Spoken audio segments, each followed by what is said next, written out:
Next Level Sports welcomes you to the following presentation of the Simulation Football League.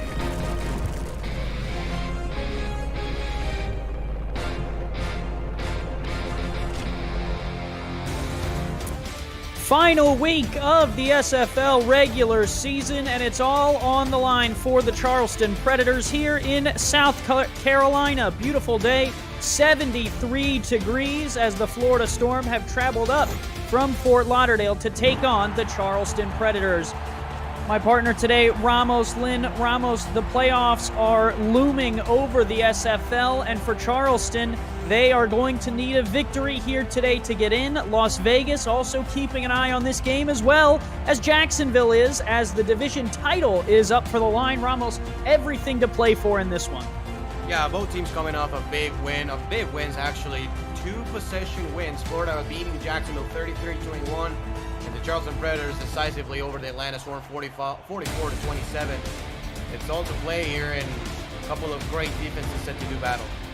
The Atlantic Division title up for grabs. Charleston and Florida both have a chance at it. Jacksonville as well, playing just a little bit later today, also have a shot at it. This is the first time since season 16 these two teams have met here in South Carolina. The last 3 of the 4 meetings have been down in Fort Lauderdale. Florida has grabbed 2 of those, but Charleston won the last meeting. That was in season 18, week 7, as Charleston won 34-26. Ramos, these two teams met in the quarterfinal of the season 17 playoffs. Florida edging out a 3-point victory, and with the playoffs on the line, they have a chance to potentially send Charleston home again. Yeah, absolutely, especially with the defense they've got. I think they always have a chance at home with that ball-hawking defense. Also very good stopping the run. Charleston will start with the football first. They have the 5th best scoring offense in the SFL. Ball is on the tee. Florida wearing blue will kick it, and Charleston wearing black will return, and we are underway for action. Return here for Charleston out to the 24-yard line, and that's where their offense will get going. Let's take you through this unit for the Predators. Kentez Johnson will join this Charleston team in week 7, trying to lead them to the playoffs. Keith Swearingen, the halfback. Terrell Sutherland, the fullback. Ken McCarro, Buchanan Simons, and Jay Taylor are the receivers. Dusty Rourke, Lyric Da Vinci are the tight ends, and Dusty Wilson is the left guard. Comes over from Sioux Falls in the offseason. 1st and 10, they will go gun split pro. Johnson will fire across the middle, caught, and a fumble to start this game off. I don't know if that's going to stand as a catch and fumble, but for the time being, Andrew Francis scoops it up for the Storm. Taught as a referee to let it go and just let it play as it may. You can challenge that one, being obviously Charleston, and I think that's coming back, Andy. It will require a challenge flag since we are at the first play of the game. Not much the refs can do other than wait to see if Charleston will want to take a second look at it, and they will. There's the red flag, and Ramos, I don't think that's a surprise. It was pretty quick.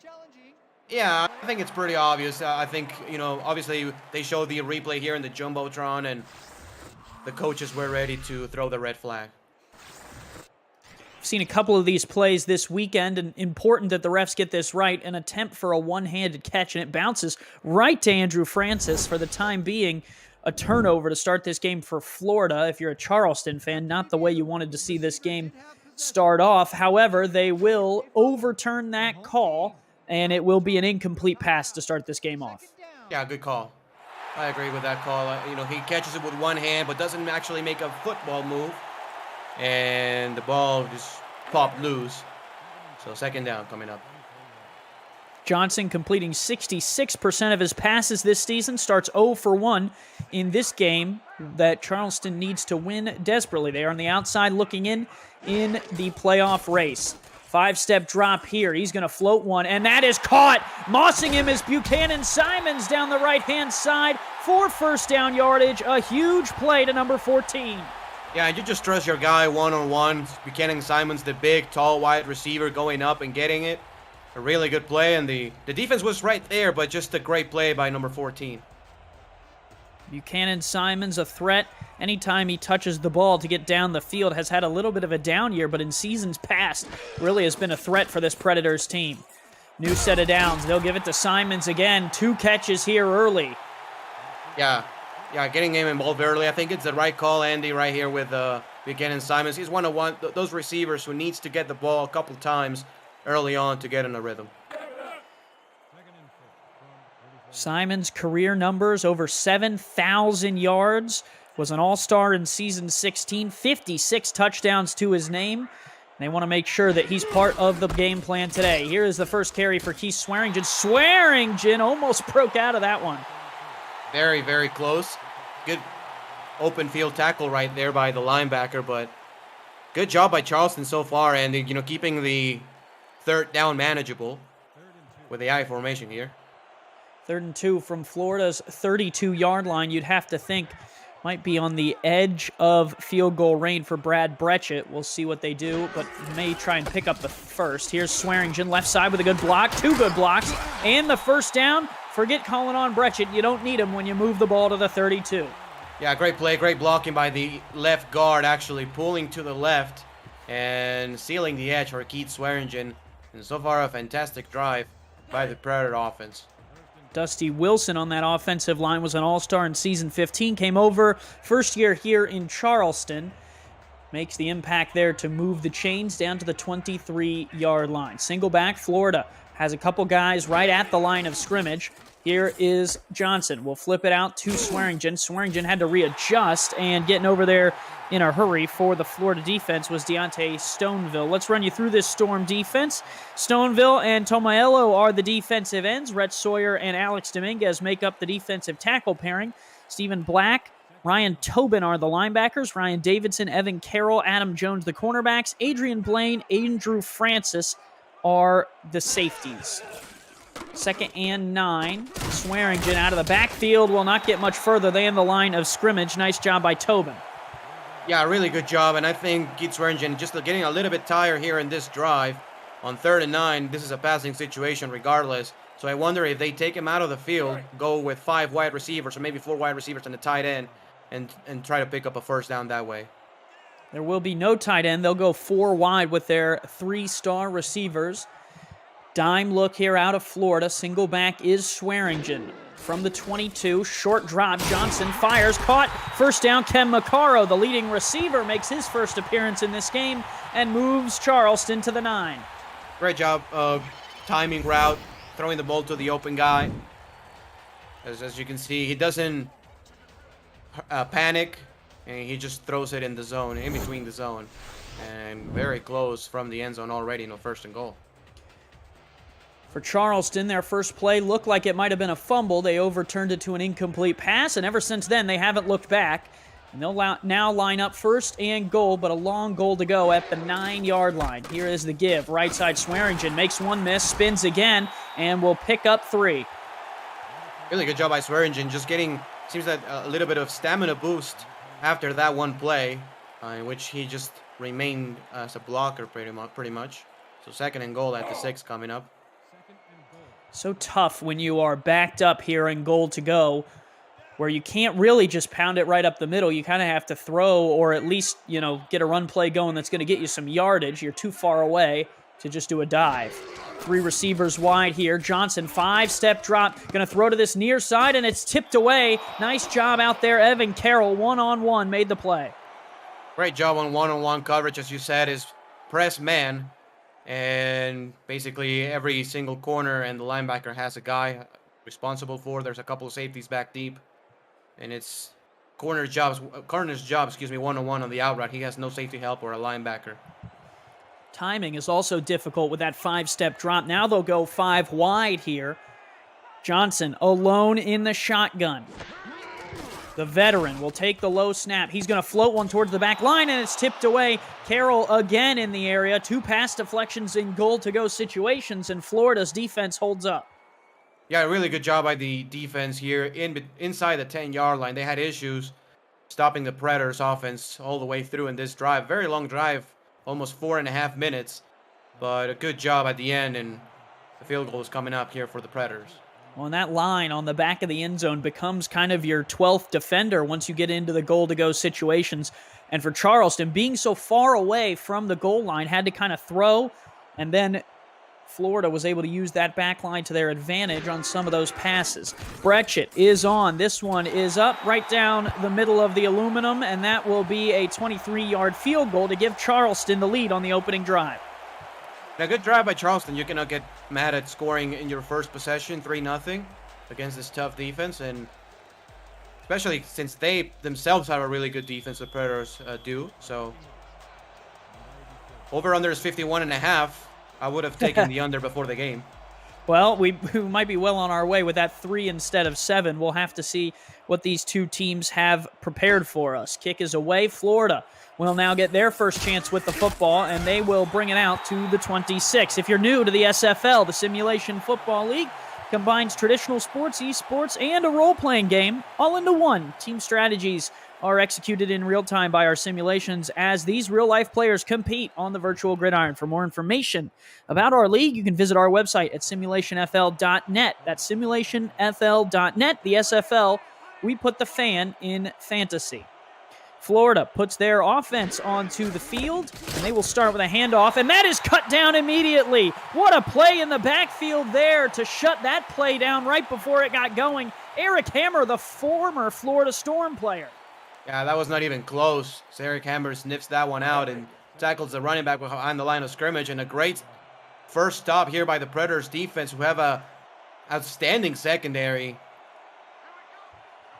Hammer is 4th season in the league. First here in Charleston, came over from Florida. 5-step drop for the veteran, Ron Cochran. He'll sling it short side, and that was offline, and immediately Florida is in 3rd and long. Yeah, right there, Cherry putting the pressure, and a great job by the safeties covering deep. I think a couple of wide receivers ran deep routes, but there was nothing open. And the Florida Storm have a decision to make here on 3rd and 14. Do they throw the ball deep, or they try to probably dunk it short and try to get the yards after the catch? Split, flip, spread look here. 3-3 look out of Charleston's defense. Cochran, short drop, throws right across the middle, finds the wide open receiver for first down yardage on 3rd and 19, and that is the fullback, J.W. Doyle, who snuck out of the backfield. Yeah, completely uncovered. They weren't expecting the fullback running that post route from the backfield, and Stamango makes the tackle, but not before he makes the first down. A great play call by the coordinator there.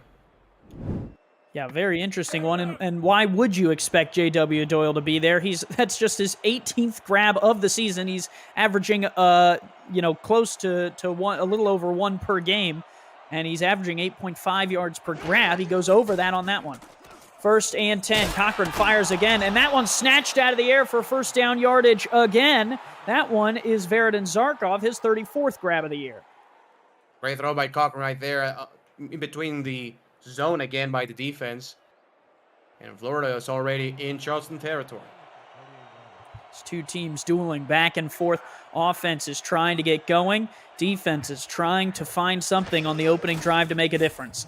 Cochran, 5-step drop, pressure coming, and had to throw it, and it was intercepted. Returned by Charleston back down the field. That is a big play, and Ron Cochran paid the price on that one. That he did, and a bad decision right there. Double coverage right there in the middle of the field is never a good idea. I mean, if Stamango doesn't come up with it, maybe Johnny Bravo does. So that was doomed from the start. Stamango, 3rd-year player, makes the pick, but it was Robert Cherry, the rookie now, 2 plays on that drive where he was in the backfield and forced Ron Cochran to throw it. Cherry will be writing all about that one on the sideline, raving that he had a difference for this Charleston team. Up 3-0, and with the turnover, they'll take back over at the 43. Give right side to Swearingen. Swearingen will lose a yard. Decent job by Swearingen. He got to the outside to allow the defender to over-pursue and over-commit and then spin inside, but the Florida Storm was ready for it. I mean, they had a couple of other guys chasing from behind. This defense in Florida, just one rookie. It's Adrian Blaine. She was a first-round pick. Flip out here. Swearingen makes 2 miss. Swearingen, man. Ramos, he makes a couple of those spins, and you just never know who's on the other side. Yeah, I agree. And Those are the kinds of plays as a defensive coordinator, they just make you anxious. Yep. Because you never know if any one of those guys is going to be able to bring him to the ground, and if he gets past your second line of defense, maybe the safety is not quick enough to get to him. That's what's so great about the league. You can scheme the players in the right spot, and sometimes someone makes a play.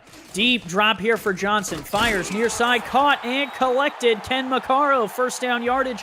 Him versus Evan Carroll is a matchup so far to watch.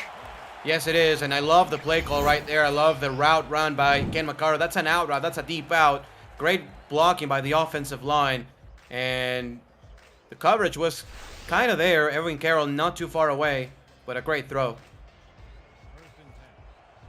Kentez Johnson today doing a decent job. Has hit Simons a couple times, has hit Maccaro a couple times, and will drop the throw again. Wow, really didn't worry about the pressure there and is able to find out of the slot there, Jay Taylor. Great job again. Johnson having a really good first quarter so far. Has had a couple of really good throws. We had to throw deep to Buchanan Simons. That deep out route a couple of plays ago. So far playing really, really well. Charleston made the change in week 7 to Kentez Johnson and trying to keep his spirits high, his confidence going with a new team and fresh faces as he still learns who are his receivers. And he knows Ken Maccaro, he knows Buchanan Simons today. Yeah, I agree. And this is obviously a playoff team in Charleston. So, just getting to it, like as you said, learning the playbook, learning the receivers, Keith Swearingen, and doing a really fine job again so far in his brief stint with the Charleston offense. Two backs in the backfield. Sutherland right in front of Keith Swearingen. They'll give it to Swearingen right up the middle, and he will have the first down yardage as Sutherland clears the way. And Charleston now down to the 27, and Ramos in this must-win game for them. Charleston has been doing a really good job of not forcing anything. Yeah, no, I think they're doing a really, really good job. I mean, they've thrown the ball once deep. That was caught by Simons. But I think they know it has to be underneath and not testing those dangerous safeties and just finding the open guy. Here's Swearingen. The open guy is Swearingen, and he will get out to the 20. A 7-yard pickup out of the backfield. Yeah, that's really good individual play by Keith Swearingen. Important to keep it on a second and very manageable inside the 20-yard line already. We have not seen the Florida Storm really get past Charleston's side of the field, and Charleston has been in the red zone a couple drives in a row. Yeah, very quick first-moving quarter. 19 plays for Charleston, 5 for Florida. This is the 20th, and they'll flip out Swearingen, and that time he is wrapped up, and it'll bring up third down. Yeah, good tackle right there. Very, very good tackle on the outside. Not easy to do one-on-one as we've seen in the first quarter, but a really good play by the linebacker. For Charleston, let's see what they do here. It's going to be 3rd and 2, so pretty much the entire playbook is wide open for you. On the I formation, man, let's see if they can take a shot to the end zone here. Yeah, Florida has a lot of guys right up at the line of scrimmage. Here is Johnson, moves and throws, and that is somehow caught. What a play by Kentez Johnson. Unbelievable play. And that's all Kentez Johnson and Buchanan Simons doing magic. I mean, it's basically 50-50. It's Kentez finding the time and throwing the ball in between the zone, but also the wide receiver going to the ground and actually making the catch before the ball touches the ground. A 5-step drop. Swearingen, oh my, took a rockin' hit out there in the flat. That's big hit right there by the linebacker. Again, one-on-one coverage, and Kentez had to get rid of it. Sometimes Keith Swearingen will catch the ball, make a guy miss, and go for a long game, but good play by the defense. Moves them back, 2nd and 12. They can pick up the first down without getting in the end zone. 4-3 look out of Florida. Johnson going to fire short, caught. That is Maccaro, picks up a couple. It'll be 3rd and 8 from the 9. Yeah, 3rd and 8 right here is going to be a dangerous situation. As you said on the last drive by Charleston, Andy, it's just the field shrinks on you. I mean, you have to basically go to the end zone. It's hard to get a 1st and goal, even though it's possible. So you either dump it short and try to get the yards after catch to get in the end zone, or just throw it to the end zone, but it could be on a crowd. 4 wide here. Johnson in the shotgun will look to throw it. Fires across the middle. One-handed catch is short of the line to gain. Florida was not really playing where the pass was going, but Stephen Black makes the tackle and doesn't allow them to find the end zone. And it's basically what I said, just throw it short, get it to the end zone on the yards after catch. That'll be the end of the first. 3-0 Charleston on top. You're watching the Simulation Football League on Next Level Sports.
Back here in Charleston, South Carolina, Andy Hamilton along with Ramos Lynn, Liam Crowder along with Justin Reside on stats for us. And Charleston sending out Brad Brechet Ramos for a field goal attempt. Brechet on, and we'll see if there's the snap. Kick up, and that one is good as well. Ramos, they've settled for 2 field goals, and we'll have to see if that comes back to bite them. Yeah, absolutely. Brad Brechet, also a former Florida Storm player, won a championship actually with Florida back when they were Alaska back in the day. But you're right. I mean, the game could easily be 14-0 right now. Instead, it's 6-0. One big play from Florida, and they will take the lead. In this first quarter, Kentes Johnson threw first quarter, 18 throws. And he's on pace for throwing like 70 passes. We'll see if he stays on that pace. Was 10 for 10 on that last drive, 44 yards. And now Florida will get the ball back. They've only ran 5 plays. Let's run through their offense. Ron Cochran is the veteran at quarterback. Charlie Boletsky and J.W. Doyle in the backfield. Stephen Bush, E.J. Minson, Justice Blackwell, the receivers, along with Veridin Zarkov and Polly Truth at tight end. Greg McDonaldson, Griffin King, and Joseph Wade, 3 offensive linemen to go with Ethan Sneed and Marcus Agrippa, the punter. First down for Cochran will flip out to Boletsky, and they call him the Bullet, and he's got some stop and go on the sideline down to the 41. Yeah, I mean, there was basically also one-on-one. It was a zone coverage, but it's a boundary corner against the flat, whoever comes to the flat, and unable to make the tackle in the open field. After that, it's just basically the safeties and whoever's chasing as a linebacker. But a really good play call by the Florida Storm offense. Yeah, Ramos, one of the things to watch in this game, Florida, one of the better rushing offenses in the SFL. Charleston, one of the better rush defenses in the SFL. The Storm elect to get Boletsky going through the air there a little bit. Yeah, I like how Florida has become more and more balanced as the years have went on. Basically, they were a passing team primarily, and now they run the ball really, really well. Flip out, J.W. Doyle, his second grab of the day. He'll scoop up 3 before 45 on the Charleston side. We'll take him down. That's Jack Hoffman, and let's run you through this Predators defense. John Lally, Chris Joseph are the defensive ends. Joseph Saboka and Robert Cherry, the defensive tackles. Jack Brown, Jack Hoffman, and Eric Hammer are the linebackers. Jacob Clear, Johnny Bravo, Corey Menner, the cornerbacks. Josh Reese, Sam Blotner, and John Stamango, the safeties. And the safeties are needed on that one. That is a deep ball that is caught by E.J. Minson. It's a deep corner route. It's a read and recognition play here by Ron Cochran, as you will see on the replay. There's a guy underneath running an inside route, and E.J. Minson is running the deep corner route against the press man-to-man coverage. If it's outside leverage, you can throw the ball to the underneath guy running the in route. If it's inside leverage, as it was on that play, you can throw the deep corner route because E.J. Minson has the outside for him. Rookie Sam Blotner had to make that tackle, third-round pick. He's played the full season here in Charleston. Love to see drafted players continue to move on. We got plenty of those in the waiting. We'll get to them a little bit later. Here is the give on the delay, and that one is not going anywhere. Cut down in the backfield. Jack Brown is there. Jack Brown is the one player here in this Charleston, right there with Brad Bretschett, that has a championship ring, actually. Really, really good linebacker here for the Predators, and has been for so long. They will throw again, this time outside, caught, and that'll make it a little bit more manageable. Stephen Bush with the grab. Yeah, very manageable here. 3rd and 4 at the 27-yard line. I think it's going to be a throw for sure, but, you know, you can jump it to the fullback or halfback in the flats. You can run a quick inside route with a tight end. There's a lot that you can do here on the single back formation. Look for the drag route to the guy far sideline. 3-3 look here out of Charleston's defense. Cornerbacks playing off. They'll move up here. Ron Cochran sees that and is going to fire the corner out for a big first down all the way down to the 11, Ramos. Yeah, great recognition right there by Ron Cochran. The drag route was actually ran by the guy on the near sideline. I thought it was going to be ran by the guy on the far sideline, but either way, Ron Cochran goes deeper than that. Right behind the corner right there. Really, really good play by the Florida offense.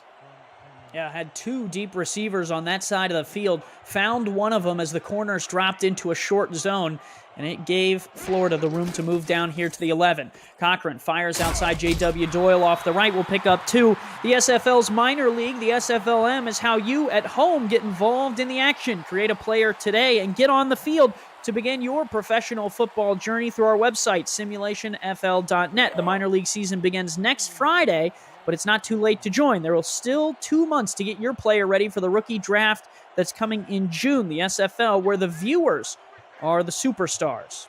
Speaking of superstars, we'll see.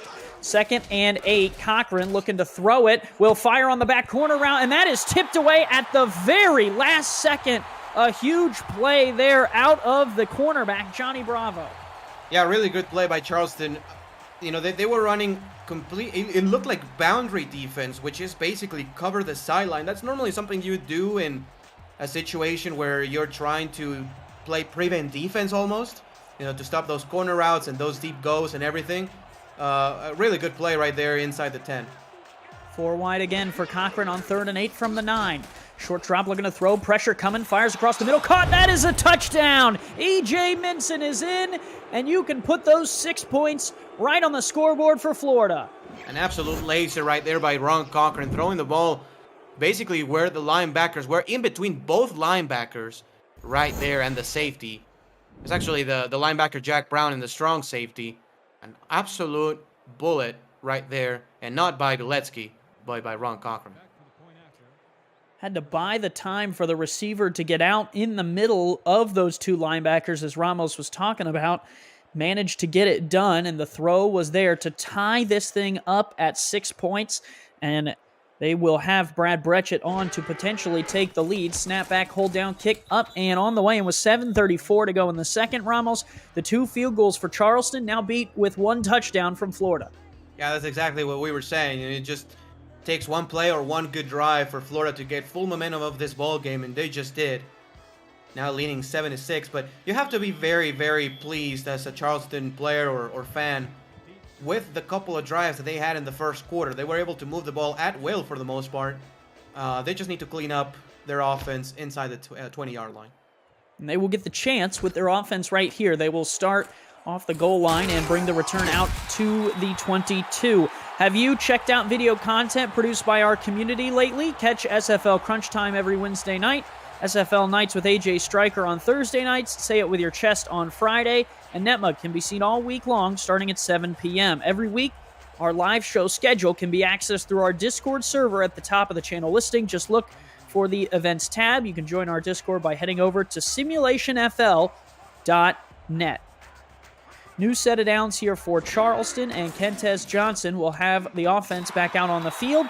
An out route for 4 yards. Ramos, they've been running a lot of out routes, and what about Florida's defense kind of gives them the opening to do so? I think they're playing some man-to-man coverage sometimes, but they're also playing a lot of deep coverage with the corners. I think they're a little bit afraid of the speed of Buchanan Simons and Ken Macaro, and they're also running some deep coverage here. As you can see on this one, for example, look at the separation, about 6 or 7 yards for each corner.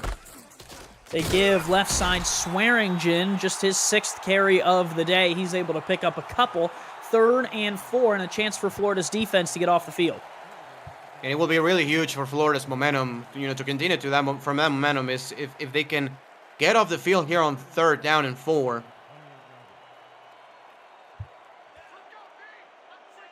4 receivers wide here for Kentez Johnson. Dime look out of the storm. He'll look to throw this one. Going to head deep down the field. And that is caught behind the defense. And finally brought down is Jay Taylor. His 2nd grab of the day. And that's exactly why they're playing some deep coverage. That case, it wasn't deep enough. But Jay Taylor gets behind everybody on the defense. Ryan Davidson, I think, was the guy supposed to be covering him. And to be fair, it was pretty decent coverage, but a perfect ball by Kentez Johnson. Longest throw of the day. That one goes for 32 yards to Jay Taylor, says our stats team. And Kentez Johnson, 85% completion percentage today. Has been doing a great job moving Charleston down the field. He'll look to throw again. This one out to Swearingen. Swearingen will fight off the first tackler, but not anyone more than that. Kentez Johnson now 18 of 21 passing. We are just midway through the second quarter, also getting close to 150 yards. No touchdowns, no picks, and a quarterback rating close to 100 points. A really, really solid job by Kentez Johnson in the first half. He threw 36 times last week in their win over Atlanta at the Hive, and he's almost up to that number before the half. They give it to Swearingen again. Swearingen ran the ball 27 times last week, Ramos, and only run it 7 so far today.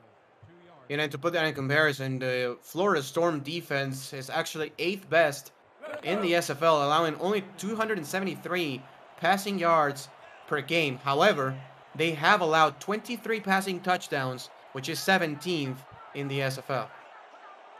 5 wide as Kentez looks to throw again here on 3rd and 9. The Predators going to air this one out, and they're going to take a shot down the middle of the field. It is tipped up, and Jay Taylor cannot collect that one. Might have hit the defender in the back. That was Adrian Blaine in coverage, and she broke it up. Yeah, we will see Brad Brechet coming back onto the field for a long field goal. That should be about 50 yards away. I'm pretty sure he has the leg, but we'll see. We'll see a couple players in this game, as Ramos mentioned, that are going to be coming over from Florida, and Brechet, one of them, used to play in the blue, and we'll see if he can retake the lead for the Predators. He's been called on a couple times today. This snap down, hold down, kick is up, and it is no good. He pushed it to the left. Wow, wide left. He added leg. It would have been good from about 53. However, just a little bit to the left, as you can see on the replay, just barely grazing the left upright. And this is exactly the missed opportunities, Andy. I mean, they've missed on about 8 points on the previous couple of drives. And let's call it 3 more. So if they missed it, around 11 points so far. Yeah, it could feasibly be 17-7 right now if that field goal goes in and your other 2 drives go for touchdowns. So certainly points left on the field for Charleston. Now, what can Ron Cochran and this offense do? They will throw it, and that is caught. Minson down the sideline, and he's all the way to the 26. What a throw right there. What a catch by Minson, just trusting his guy to make the play on 50-50 coverage, essentially. As you'll take a look at the replay, he just puts it high up. The coverage is right there. Menor is right there, but just mossing the defender is E.J. Minson for a huge, huge pickup. Yeah, interesting that they ran Minson and Bush right into that same area, and that's a little dangerous because sometimes you get a couple extra coverage members in the same zone of the field trying to guard 2 guys, but other times it leaves one of them wide open as you got one guy on 2 receivers. So Florida takes advantage, and now they'll go to Beletsky. And Charlie still moving. Oh my, what a move. And Beletsky all the way down to the 1.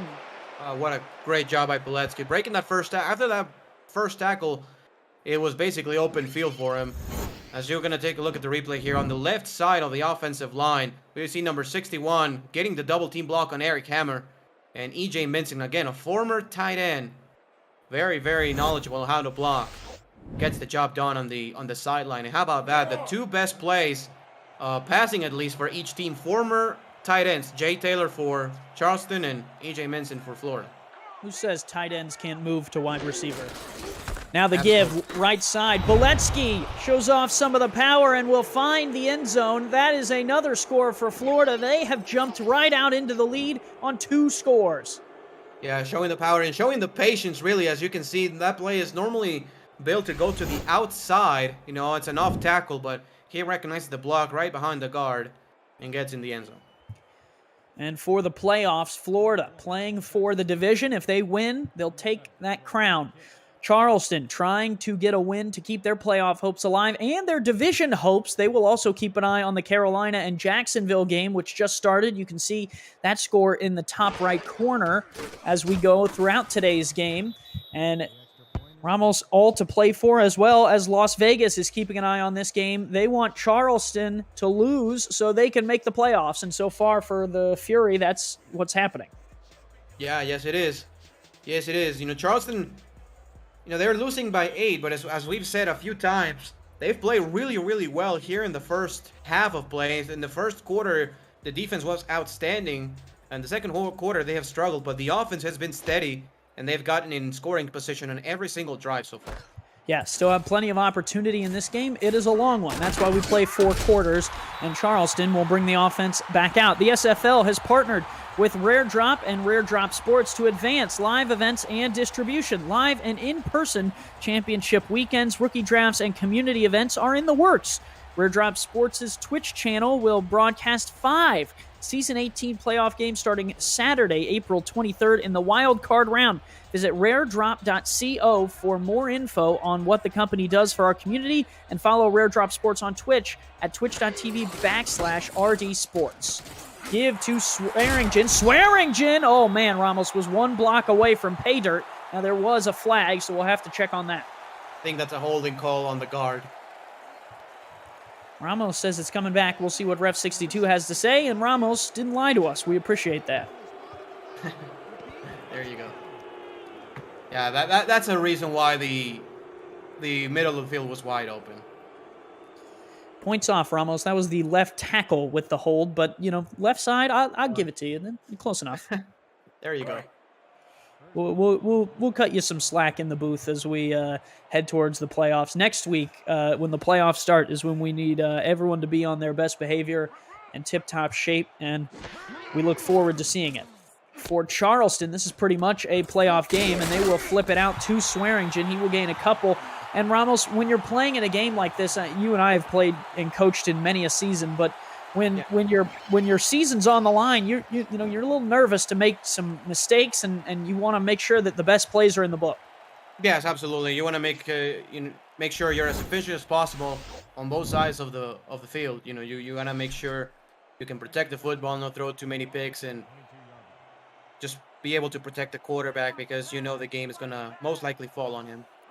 They've protected Kentez Johnson pretty well today. Johnson, 5-step drop, pressure in his face, fires short. That is caught.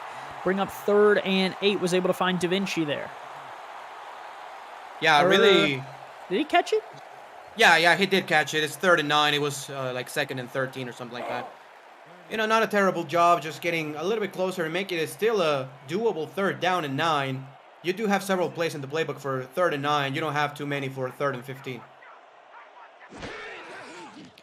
And here is Johnson going to take a deep drop and fire down the middle, and that is caught. Behind the defense was the receiver, and Buchanan Simons on the deep post will make the grab. Wow. That was, I think, like a cover 3 here by the Florida Storm defense, and that's on Blaney. He has to go deeper than that, and he didn't go deep enough, and Buchanan Simon has yet another big catch for a huge pickup. 4th grab for Buchanan Simons. That one 28 yards, and that will take us to the 2-minute warning. 14-6, Florida has jumped back out in front. Don't go anywhere. You won't want to see how this half ends. It's the Simulation Football League, presented by APM Music.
We welcome you back. Charleston, South Carolina, the scene of today's game, and the Predators trying to keep their drive alive. Wow, what a throw and catch to Ken Maccaro.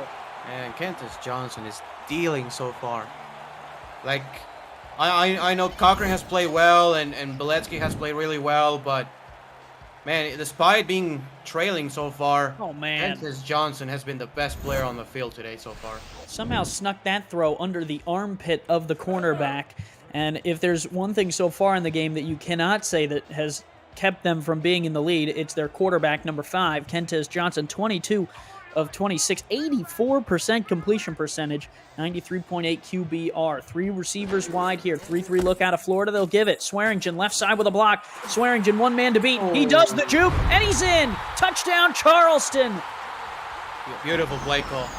Instead of relying on blocking, they rely on open space. It was just a matter of Ken Maccaro getting the block on the number 1 corner, Evan Carroll, as you're going to see on this replay here. There's nothing but green grass, and it's just a matter of Ken Maccaro getting that block on Evan Carroll. And right there as well in the 3rd level, and a great score here by Charleston. You have to kick the extra point here, and it's too early for the 2-point conversion. Absolutely, yeah. No need for 2 here. Brechet will come on and add the extra point, and that was a good drive from Charleston. And Ramos, I think for the whole staff of the Predators, it's good for them to feel calm that now they can, okay, we can get in the end zone, right? It's not something that we won't be able to overcome today. Yeah, and it's been 4 drives, and 4 times Charleston has been in Florida territory in position to at least score 3 points. It was a great drive down by Kentez Johnson in this offense. Ken Maccaro, a big grab out of the 2-minute warning to set them up for the Keith Swearingen run and score. And Charleston finds himself within a single point of the Florida Storm. They jumped out to a 6-0 lead. The Storm fired back 14-6, and now Charleston right back in it. And Florida will bring this out from their end zone. Still on his feet, spins again, and will finally get brought down. Well, it was a Keith Swearingen run that was for the score, but let's see another run. We're going to send it to Cameron Irvine in the booth for a game break. Thank you, Andy. Mike St. Green, is this the run of the year? Yeah, Cam, I think this is some type of line dance. I think they're going to call it the Logan Jack. You're going to spin right, you're going to spin left, and then you're going to spin back right and take it all the way to the end zone. And Carolina ties the game up at 7, and that was after a Zachary Patton touchdown catch for Jacksonville. Back to Andy in Charleston. A run from Logan Jack, and now we'll see what kind of run this Florida Storm offense can get going right before the halftime break. They're up by a single point. They will get the football out of the halftime break. Cochran will flip it outside. Beletsky, first down now. Yeah, I think you get one more play in, Andy. If you get tackled inbounds, you call your first timeout. They do have 3 to work with. Cochran, pressure coming, and he'll get sacked. And that's when you call your first timeout, yeah. Yeah, I cannot blame it. I mean, you got 2 very positive plays here back-to-back, so you want to keep that streak going. But, you know, time is running out on you, and you just got sacked, so you have to huddle back up and think of your next play.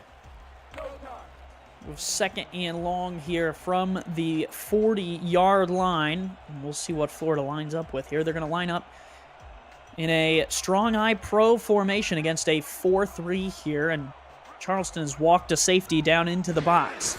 Cochran will stand and give to Charlie Beletsky right up the middle, and Florida will use another timeout. And we want to remind you, coming up on the APM Music halftime report, Cameron Irvine and Mike St. Green update you on the remaining playoff scenarios on this final day of the regular season, plus update you on all the action going on back in Florida between Jacksonville and Carolina.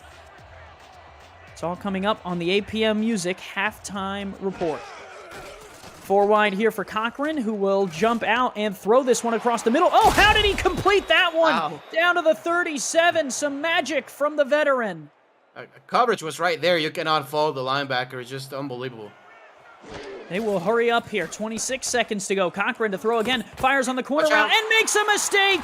Intercepted by Charleston, and back down the sideline goes Johnny Bravo. Bravo trying to find the end zone. He's only got to beat Beletsky. He'll get knocked out. There's still time on the clock.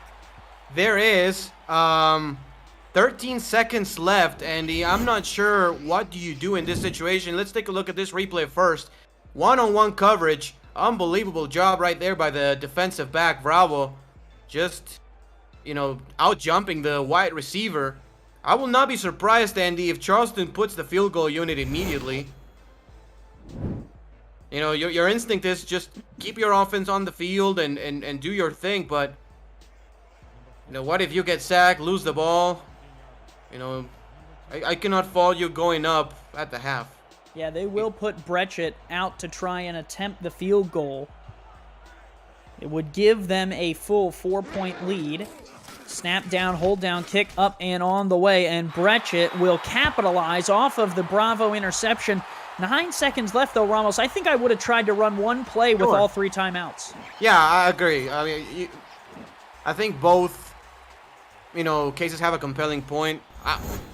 Me too. But I don't hate the fact that you are able to go up by 2 at the half either way. For sure. I think the other thing to keep in mind is with the settling for field goals earlier, this is another situation of potentially settling for a field goal, right?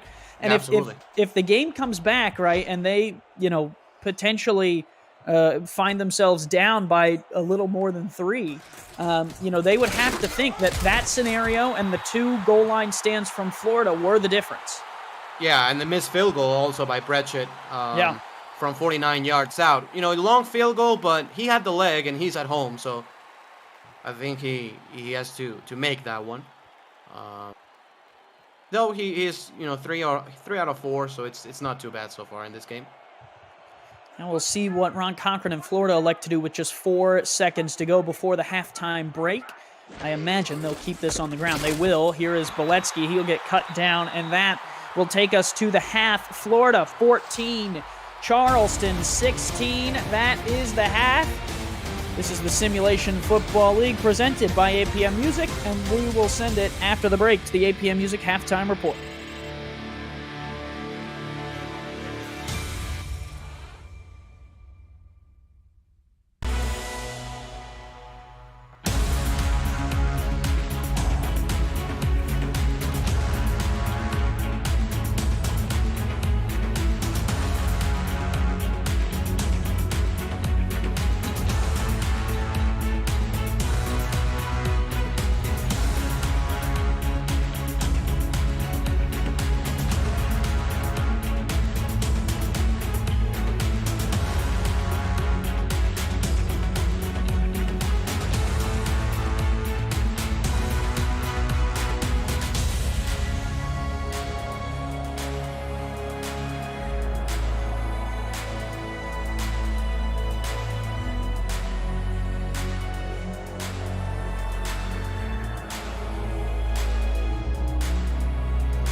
Welcome to the APM Music Halftime Report along with Mike St. Green. I'm Cameron Irvine. And Mike, before we move any further with this halftime report, we have to show you this game break from one of the throws of the year, Mike.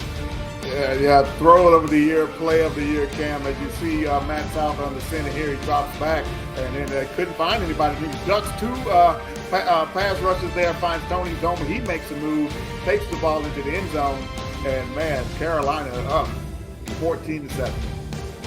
So they're up 14-7, and I just got to get your thoughts on that game first. I mean, Jacksonville's played well. They started off hot with an interception and a touchdown, but Carolina's just pulling all the tricks out of the bag here in the first half, and they are really putting the pressure on Florida here.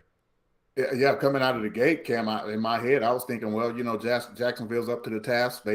They wanted to, put pressure on Florida to win this division, and then all of a sudden, Carolina said, "Hey, man, wait a minute, you guys are not going to, just ease into this championship on our watch." Logan Jack with that huge touchdown run that we saw on the previous game break, and we saw right there Matt South with the great play and throw to Zoma. And then one point about Matt South, man, Carolina's not going to make the playoffs this season, obviously, but I really think that their quarterback question has been answered. Matt South has played great over the past few weeks of the season, and these guys definitely have a quarterback to build around going into season 19. And then Carolina just got a pick. So they're really playing. They're not playing like they're eliminated. And if Jacksonville wins and Florida loses, then Charleston is your division winner. If Jacksonville wins and Florida loses, then Jacksonville is the winner. But if Carolina wins and Florida loses, then Charleston is your winner. This has been a great first half for Charleston. They're only up 2, Mike. They've left some points on the board, as Ramos pointed out on the call. 11 points, in fact, left off the board. But they have moved the ball every series against the Storm defense, and they're really putting the pressure on. Yeah, I really thought the main storyline was going to be, how many points that Charleston left on the board in that first half, and will it come back to bite them in the long run at the end of this game. But they've done a good job of maintaining, their composure and really implementing a game plan and getting back in this game from what, Florida had done. They did a good job of responding to that, and they find themselves in the lead. I mean, they had a Brad Bretchett missed field goal on top of having to settle for 3 a couple of times, but they were able to get into the end zone late, and then they find themselves up, 3 Brad Bretchett field goals and a touchdown from Swearingen. They may be kicking themselves now that they could have had a few more points on the board, but hey, you can't complain about being ahead in a must-win situation. With 4 scenarios left remaining, only 3 of the playoff seeds have been decided. And so, unfortunately, we're not able to preview any wild card matchups just yet. But we will talk about some of the bigger storylines that are playing out in the SFL here today. First, let's talk about the first round bye. Top 4 teams get a bye, Mike. And with Lone Star's win over Mexico City earlier today, they have a shot. But Charleston and Carolina have to win. Right now, both of those things are happening. That would mean Louisiana would be the 3 and Lone Star would be the 4. The other scenario, if Florida loses, if Jacksonville wins, they would get the first round bye. They would be the 3 seed and Louisiana would be the 4. That's the only situation where the Revolution would be the 4. If Florida wins, they get the first round bye and they're the 4 seed. Simple as that. But as we come down to the end of the regular season, Mike, are you surprised that in the conversations we're having about teams that could get a first round bye, that we're talking about teams like Jacksonville, Louisiana, and Lone Star, and not some of the more major teams in the SFL? This season, actually, Cam, it doesn't surprise me because just looking at the standings and the playoff scenarios, even before this final week leading up to now, it's just and you see the records, 7-5. 8-4, I just feel like anybody can beat anybody on any given day in this league right now. So to see that somebody has to get a bye, somebody has to be in the top 4.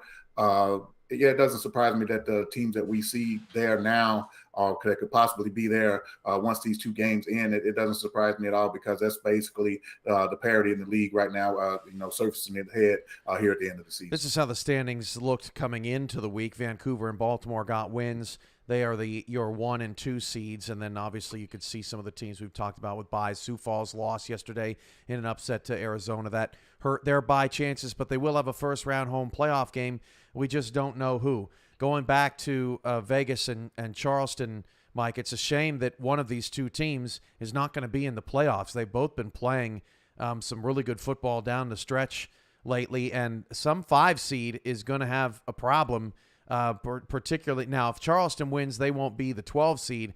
But if Vegas gets in at the 12, they would play they would actually play Lone Star in the 12-5 matchup. That Lone Star is going to have all kinds of problems with Vegas. If Charleston wins, they could be the 10 seed. Heck, they could even be the 6 seed, Mike, and take on Mexico City at home in the first round. It's just a shame that one of these 2 teams isn't going to be playing.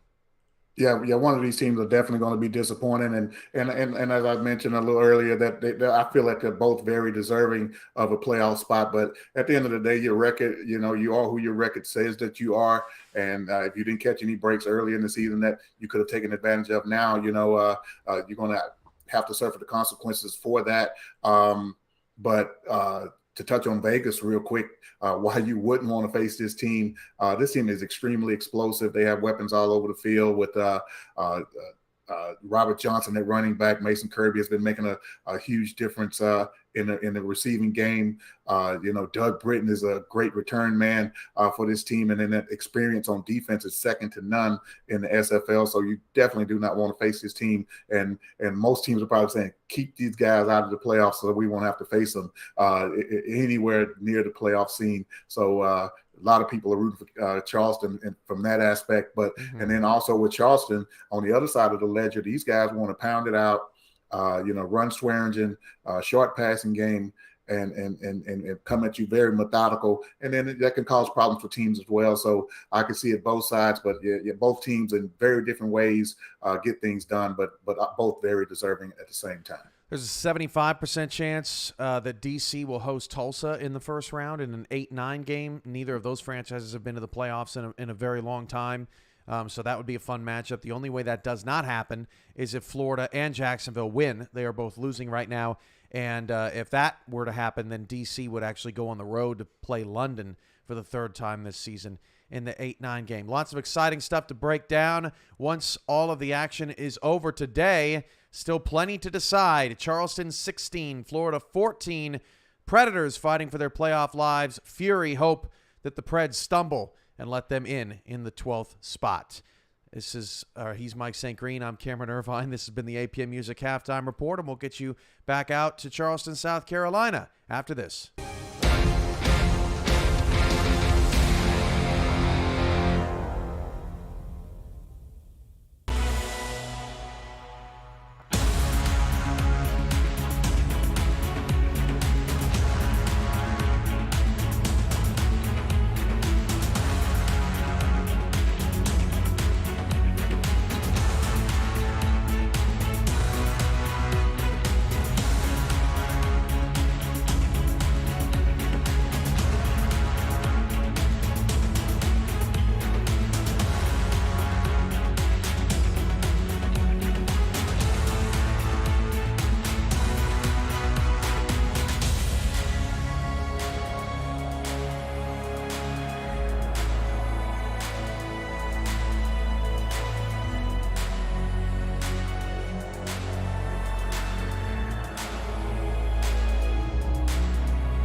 Back here in Charleston, South Carolina, Andy Hamilton along with Ramos Lynn with you for the second half of SFL action, the final week of Season 18's regular season. Florida on their way to the playoffs. Charleston trying to make sure they have a ticket to the playoffs as well. Florida will start with the football. They're wearing blue.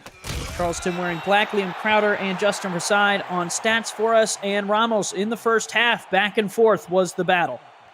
Yes, it was. Charleston ran about 12 more plays, actually, than what Florida actually was. 11 more plays, 34-23. But I think that Florida made the most of it in the second quarter when they were able to score touchdowns in back-to-back possessions. Both quarterbacks fairly efficient, and Ron Cochran will start with the football. He will give to Beletsky. Charlie Beletsky will go down at the 24. Had a lane there for a moment, Ramos. Yeah, he did. He sure did. If he goes to the outside, probably he has a little bit more than what he had, probably 10, 15 more. As you can see, the guard again pulling and absolutely destroying Eric Hammer, allowing Beletsky to get the space. Beletsky, 6th attempt, averaging about 4.6 yards per carry. 1st and 10 from the 34-yard line. Division on the line for both of these teams. Winner has their chance to take it. Still alive. If Florida wins it, they will win it outright. Charleston, if they win, would want Carolina to win, and that would give them the crown. And right now, Ramos, Carolina on top. So if everything was finished right this second, Charleston would win the division and be in the playoffs. Yes, they will. And they're playing well enough to win this game. Give right side, Beletsky. Rips off another 3 or 4. It'll be 3rd and 5. Yeah, I think I like this game plan right here coming in the 3rd quarter by Florida. Just keep it on the ground. Beletsky has fresh legs. He only ran the ball 5 times in that 1st quarter.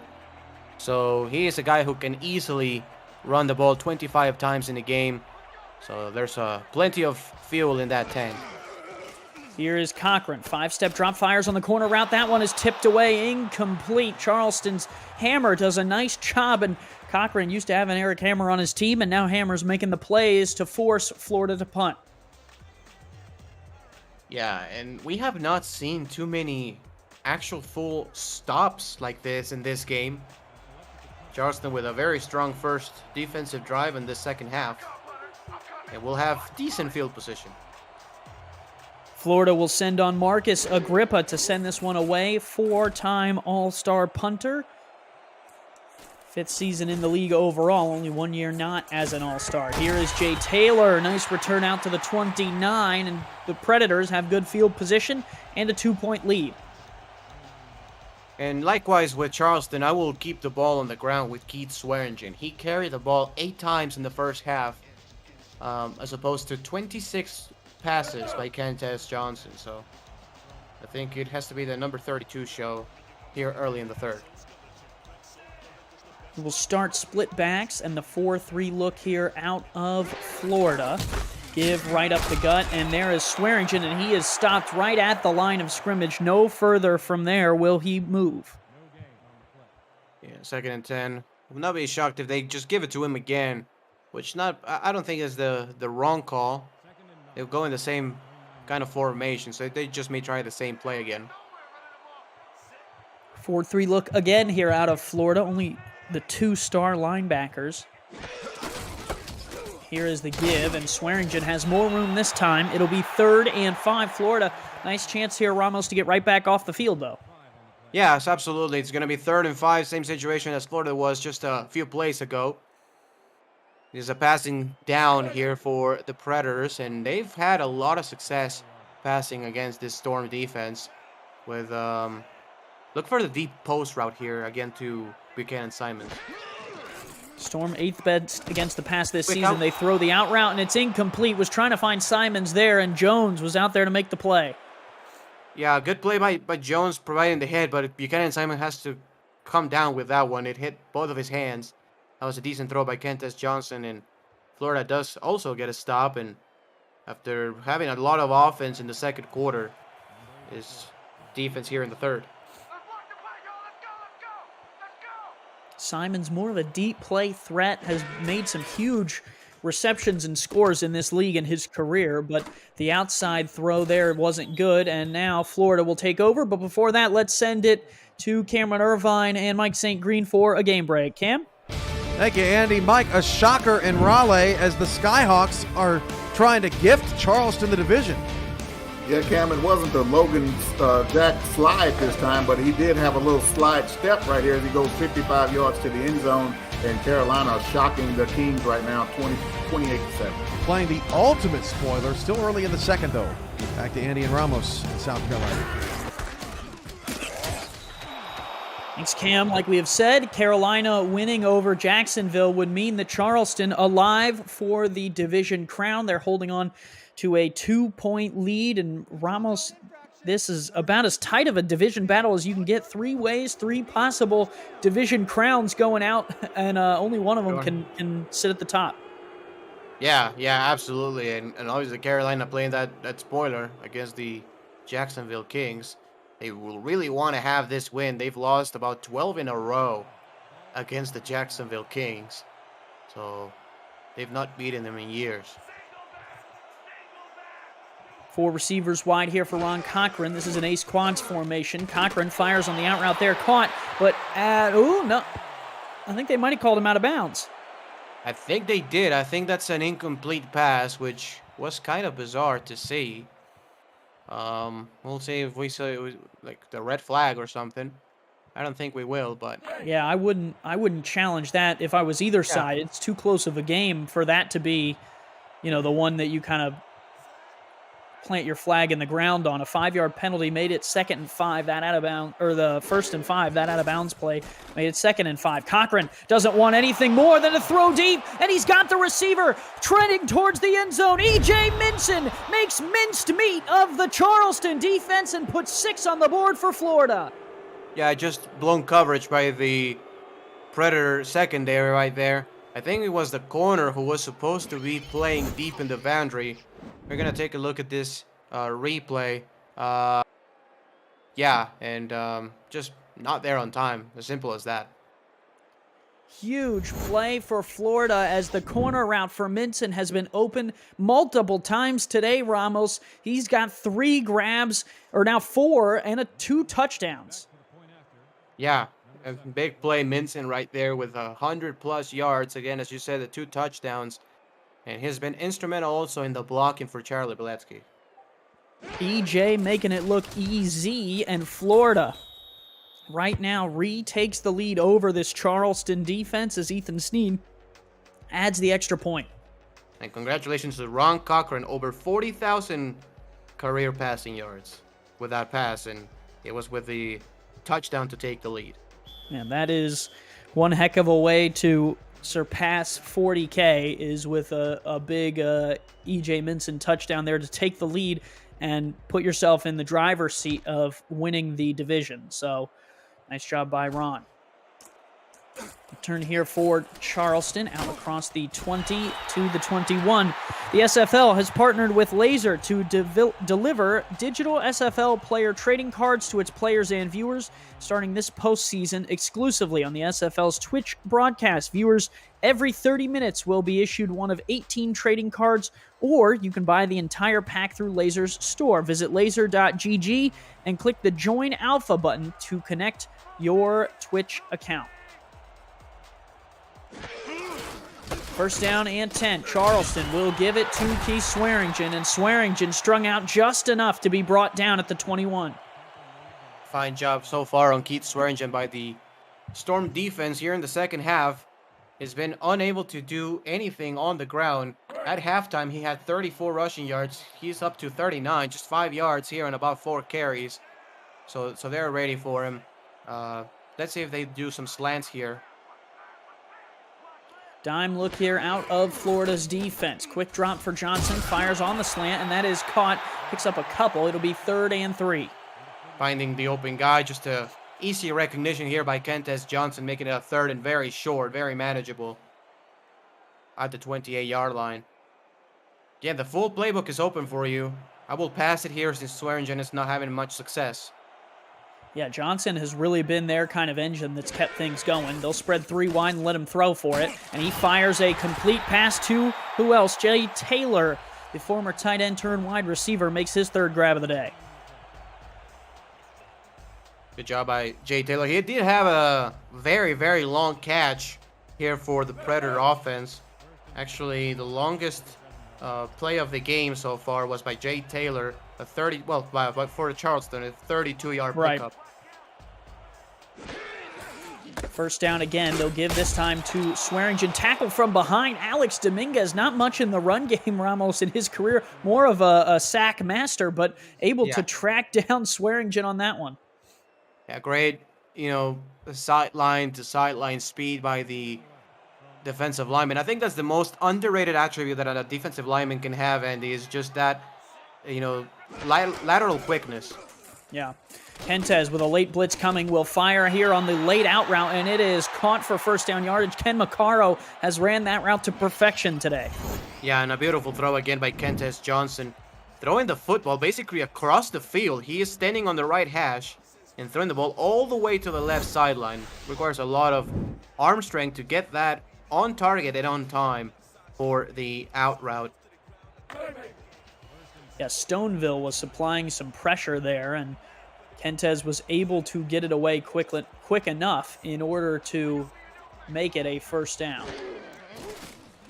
First and 10 from the 49. Johnson fires underneath, caught again. Buchanan Simons will pick up 6, and Ramos, for everything that Kentez Johnson has done today, it's been pretty spot on, just, really playing his part well.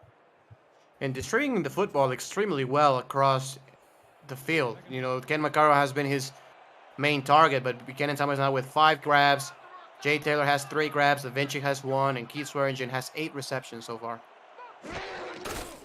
2nd and 4 they give Swearingen. First down run for him, one of his better runs of the day. Great job right there by the offensive line inside, creating those blocks, creating the space. And again, Andy, Charleston, you can say about 3-4 yards, maybe 5 yards away from being on a field goal range. It's not been a problem for them to move the ball from 20 to 20. It's just inside the red zone they've struggled. Right, the scoring has been the problem for Charleston. Now they'll look to throw, short drop. This one thrown, nearly picked off twice, and that would have been a pick 6 for sure. Evan Carroll, his battle with Ken Maccaro today has swung back and forth, and Carroll would have made a big exclamation point if he would have made the play there. Yeah, great play right there by the corner. It's just, if he comes away with that one, I don't know if anybody's catching him from behind. Even though Keith Swearingen is right there in the vicinity, who knows? Excuse me, that was Ryan Tobin who jumped on it, former safety turned linebacker. 2nd and 10 from the 38.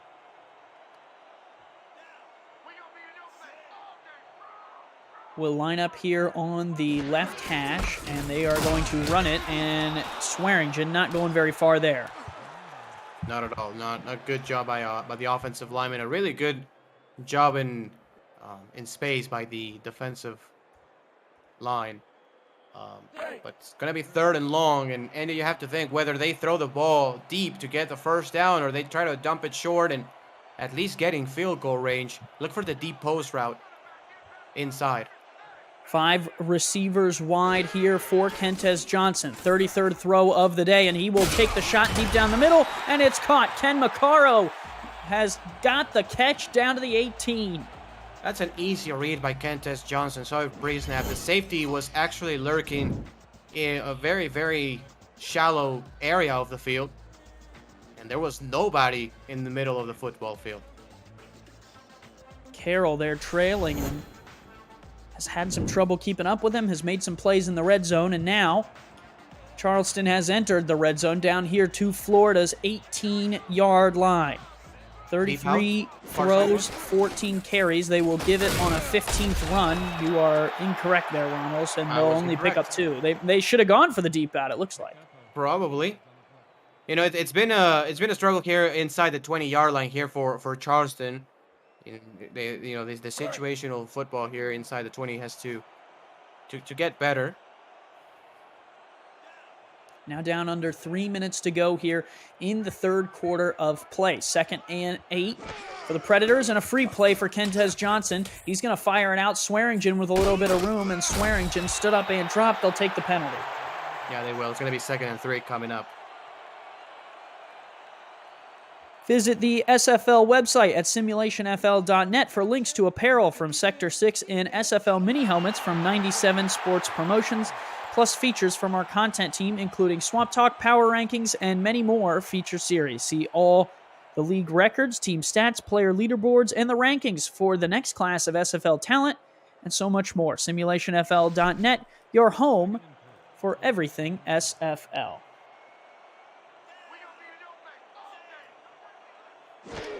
Kentez Johnson will give Swearingen up the middle, and he does not have the first down, just a bit short. Yeah, and if I'm Charleston, I'm running the ball right between the left and right guard again. I'm not running it to the outside. This Florida defense is just too quick to be able to get the edge with consistency. I will just do the same exact play again. 3rd and inches from the 9. Sutherland in front of Swearingen. They will give it to Swearingen, and he is stuffed. On Alessandro Tomeo was first on the scene for Florida and shuts it down. Great play by the defensive line again. They knew exactly at what space that ball was going, and they get another TFL. Charleston's offense remains on the field, but it just may be a bluff. Offense still on the field for the Predators. This would be a huge play call if they went for it. Florida has 7 in the box. They'll back one off. Johnson now down to 8 on the play clock. Offsides is a free play. Florida can't do that. Swearingen, doesn't matter if he gets there, it's a first down. Oh, man. Yeah, not great discipline by the defensive lineman right there. That was Red Sawyer, the veteran. And that was just what Charleston wanted, Ramos. It was really, I mean, they were going to use a timeout, it looked like. Yes. They were not going for it at all. Kentez Johnson was barking signals on the line. He was trying to make somebody jump outsides, and he did. First and goal, I think. And for all the plays, Ramos, that Charleston has settled for 3, that play right there might have had the biggest effect on the division, as the offsides give Charleston a chance to continue this drive and potentially get 7. Swearingen up the middle will pick up a couple, 2nd and goal.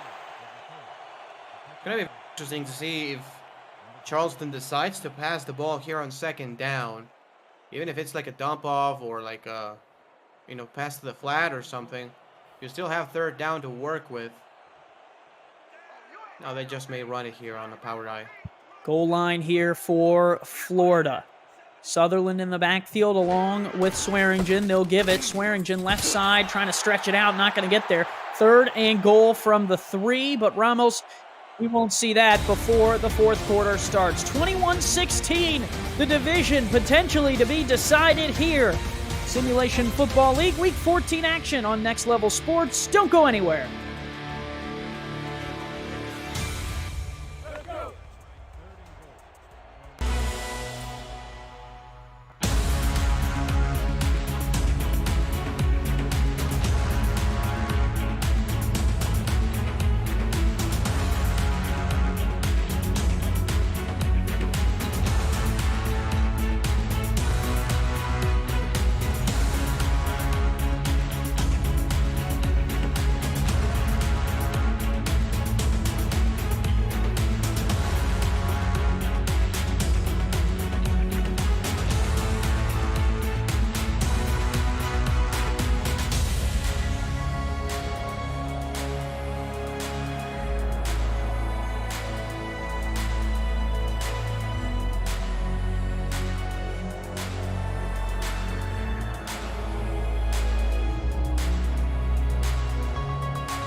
11 minutes on the clock here in Charleston. Ramos Lynn along with myself, Andy Hamilton, for this one. 3rd and goal for the Predators. Johnson, 5-step drop. Kentes pressured, gets it off to Swearingen. Swearingen didn't have a chance there. Could not get past 3 Florida Storm defenders. And Ramos, you got to decide here what you want to do. You have to kick a field goal. There's no other way around it. I mean, you have 3 chances inside the 5, and you just got 2 yards. You know, okay, 1 play from the 3-yard line, I don't think it's going to happen. You need to make it a 2-point game. With not a field goal, you will be up ahead by 1. If you're a Las Vegas fan, you are loving this Florida Storm goal line defense. Kick is up and in from 20 yards away. 19-21. Florida retains their lead. Plenty of time still. Yeah, a ton of time. Yeah, the most important thing for Charleston right now is to get a stop on defense and try to see if you can get some good field position again, which has happened. Predators will kick it back to Florida. This kick is away. And Florida will bring it off the goal line for the return. And they will have a little bit of an angle, but only out to the 26. Let's send it to Raleigh with Cam and Mike St. Green for a game update. Cam? Thank you, Andy. Mike, everybody dreams of days like Logan Jack is having. Yeah, Logan Jack's having a fantastic game, Cam. I just see him coming off a couple of spin moves again right there. This was off of a pass play. Takes it in again for his 3rd touchdown of the day. Carolina dominating 38-14. Nearly 200 yards of all-purpose offense in the first half for Jack. Back to Andy and Ramos in Charleston.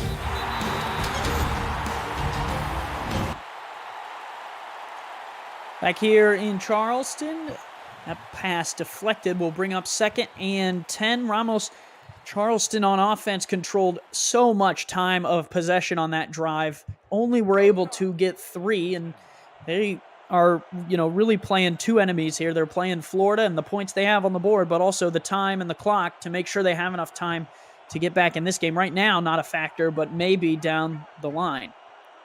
Yeah, absolutely. 2nd and 10, Cochran pressured, ducks under it, and is able to complete across the middle. E.J. Minson, 3rd and 4. Minson having a really good day. Really, really good day. Has done the job deep, short, and also in the blocking game. So a really, really solid game so far for him.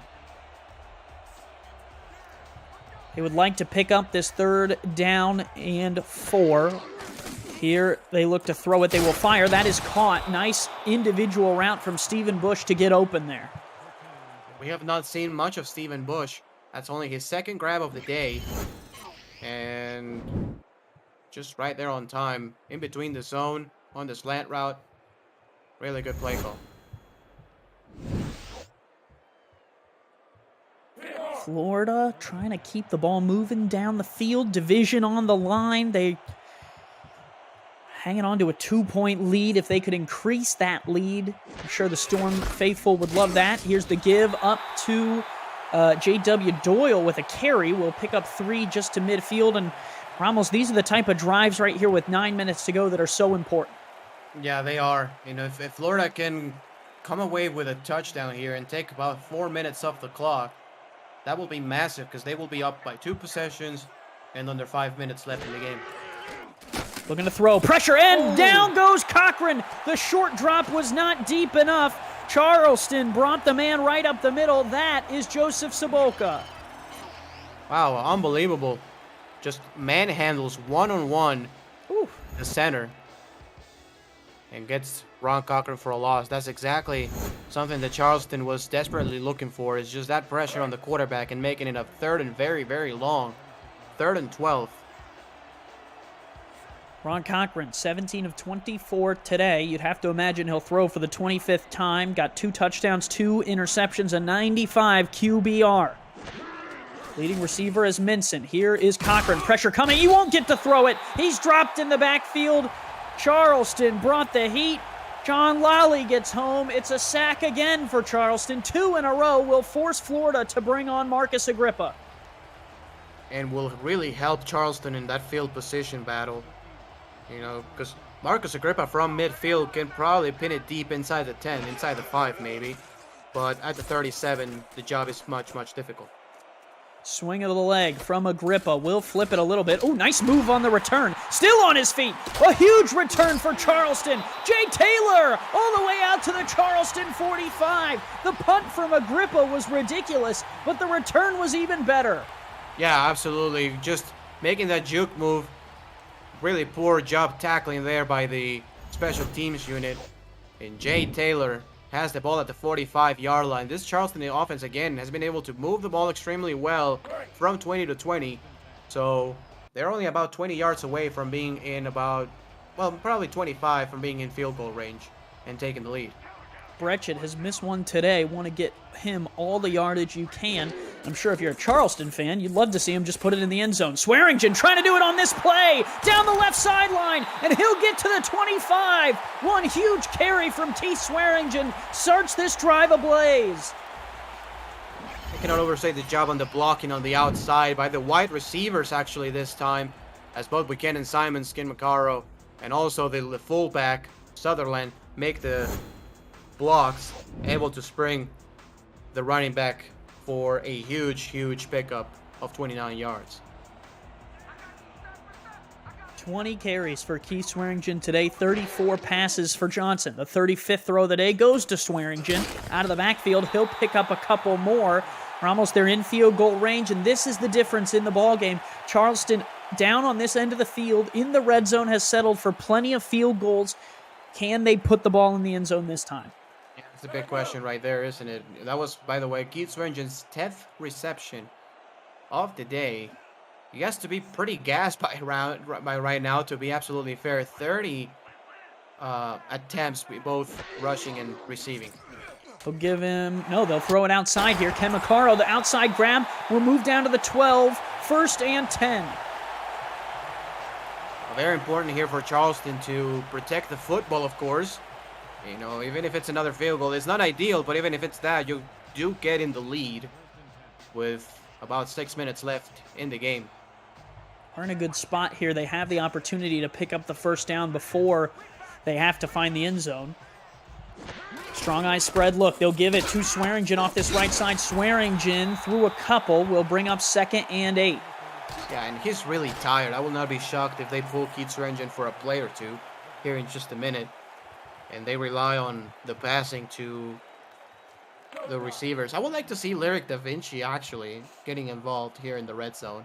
I mean, only one reception, only one target, 3 yards. Not even on the field here. They'll spread their 3 receivers wide. High spread look. Here's the give right up the middle. Swearingen again, and Swearingen will take it down to the 7. 3rd and 5, a 3rd down. Very interesting to see if, you know, the personnel that Charleston will bring on the field. Because, you know, it's another tricky situation, to be fair. And it's going to be 3 wide receivers and a tight end. Go with a gun look here against a 3-3 out of Florida. 3 linebackers on the field for the Storm. Low snap. Kentes moves in the pocket, throws back of the end zone, tipped around, still up in the air, and will finally fall to the turf incomplete. And that one for Charleston really took the breath out of the fans. They didn't know what was happening. Yeah, very, very close. Closer from being intercepted than from being caught for a touchdown. Charleston catches a break, and they will at least be able to be up again with this successful field goal by Brad Brechet. Yeah, a couple times today, Ramos, we've said that they are settling for the field goals. I think on this drive, they're lucky to get the field goal attempt after that last throw. No question. We'll be happy to kick it instead of having to... And this one up. Oh, I thought it might get blocked. Brechet puts it through from 23. Charleston out in front at home. 5:12 to go, and Florida will get the football back, but not before we step aside to the Simulation Football League presented by APM Music. We'll be right back.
Back here in Charleston, South Carolina, Andy Hamilton along with Ramos Lynn. A little bit over 5 minutes to go here in the fourth quarter. And Ramos, the pressure now on the Florida Storm. Yeah, 5 minutes left in this game. Obviously, the perfect situation here for Florida is just be on a very long drive that can consume all 5 minutes, if not probably, 3.5, 4 minutes, and at least get that game-winning field goal at the end. Charlie Boletsky has not been involved much today. Just the 11 touches, 28 yards on the ground. We'll see if they get him involved on this drive. Cochran forced to move in the pocket, throws and completes! Ron Cochran! Unbelievable. And just right there at the line of scrimmage, if he moves 1 yard further ahead, that's an illegal forward pass. Yeah. But he knew exactly where the scrimmage line was. And right behind Jack Brown, delivers the ball. Man, you don't play that many seasons in the SFL and not know where the line of scrimmage is. Ramos' 10th season, the veteran, shows how nimble he may be. That's the most exciting 11-yard pass you'll ever see in the SFL this week at least. Cochran to throw again, finds the receiver. Minson again across the middle. It's the E.J. Minson show, his 6th grab of the day. Finding wide open the zone in the middle of the football field. Florida moving the ball extremely well so far. Already in Charleston territory. For those of you who were looking for Florida players to put on your fantasy team, E.J. Minson's the one. We'll get to that in a minute. And he's got another grab, 7th grab of the day. Ramos of Ron Cochran's 264-plus yards after that grab. E.J. Minson has 140-plus of them. Yeah, he's been crazy good so far.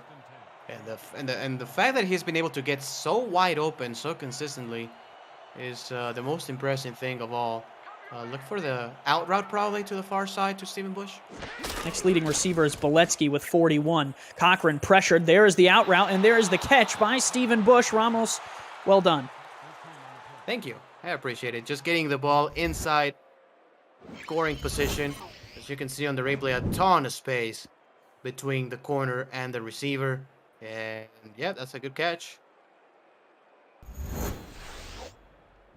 That completion moves them down the field now to the 23-yard line. A single-point game, so a field goal would potentially keep things going for Florida.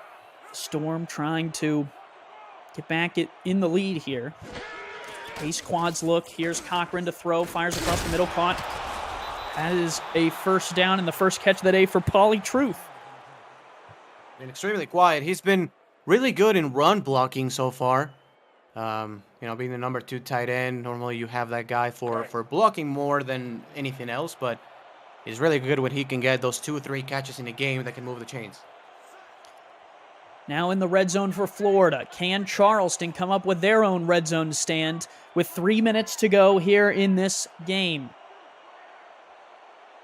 Strong eye pro formation. Cochran smartly is taking time off the clock. He'll give Boletsky right side, and Boletsky will only get a yard. Ramos, before that, they had run 5 plays for 5 first downs. Yeah, the ease of which they've moved the ball is pretty staggering as Charleston is trying to find answers. I will run the ball here again on 2nd and 9 and let it go to the 2-minute warning if I'm Florida. Yeah, a field goal does take the lead. Down to 2.5 minutes. Boletsky has only ran the ball 8 times today. Cochran has thrown it 29. They'll give it to him for the 9th time, and Boletsky just picks up a yard, 3rd and 8. And if you're Charleston, I mean, you're kind of okay with this, Ramos. The clock really then becomes the threat. Yeah, exactly. Obviously, we have a 2-minute warning, and then we'll see what Florida decides to do. And that will take us to the 2-minute warning. 21-22, Florida, with a chance to put a field goal on the board. It's the Simulation Football League presented by APM Music on Next Level Sports.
Back here in Charleston, 3rd and 8 for Florida.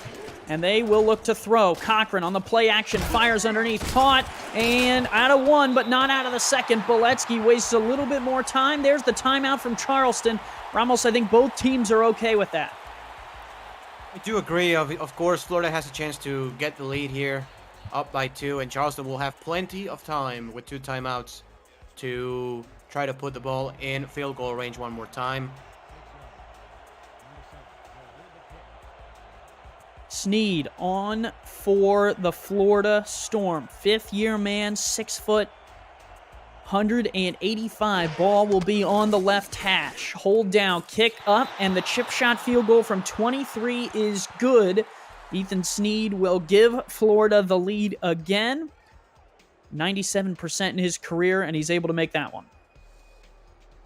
And his kickoff return is going to be huge here for Charleston. If they can get the ball close to the 30-yard line, they really have a good shot of, getting a good offense together and put the ball in scoring position. Kick is away. Charleston will have the football. They will bring it off the goal line. Out across the 20-yard line, across the 25. Taylor just out to the 26 where he gets clobbered. Ramos, Charleston has made the playoffs 3 times in their franchise history. They have never made the playoffs the season after making it the year before, trying for the first time to go back-to-back to the postseason. Yeah, I really like the culture they've built upon, with Jack Brown and company at the helm. It's just a really solid football team with a very good defense and a very good balance on offense. Kentez Johnson, pressure in his face, will fire deep down the field, and it's caught! Oh! Lyric Da Vinci in the open field! His second grab of the day goes to pay dirt, and Charleston jumps back out in front. Wow, what a throw by Kentez Johnson. He's been, in my opinion, the best player in the game, and that pass just basically summarizes it. It's just a perfect throw. The safety just couldn't get to it. I mean, I don't care if he jumped. I don't care what happened. Kentez Johnson threw a perfect pass, and there's no defense for a perfect pass. Oh my gosh, 31 of 38 today, the one score. Kentez Johnson. Ramos, that's his first touchdown of the day. We talked all day about how Charleston can't find the end zone in the red zone. They said, we're in our own red zone, doesn't matter, we'll throw from here. Yeah, absolutely. Absolutely. And if every... Sorry. No, I was just going to say, Brad Bretcher has kicked short field goal after short field goal after short field goal. And that deep shot from Kentez Johnson does it. Man, Las Vegas also watching with bated breath as Charleston retakes the lead, a 5-point lead. That means that Florida has all 3 timeouts in a minute 38, but they have to get in the end zone. And if everything were to stand, Charleston would come from behind to win this division as long as Carolina can hold off a resurging Jacksonville Kings team. But business not done here. Florida will bring it back out. But before that, let's send it to Cameron Irvine for a game break. Cam? Thank you, Andy. Just when you think Jacksonville's coming back in this one, Logan Jack again, Mike. Yeah, Logan Jack, Cam, is having a game of his life today. His 3rd touchdown run of the game. Here he goes off right in and then breaks into the open field and takes it all the way to the end zone. And Carolina holding off Jacksonville right now, 45-28.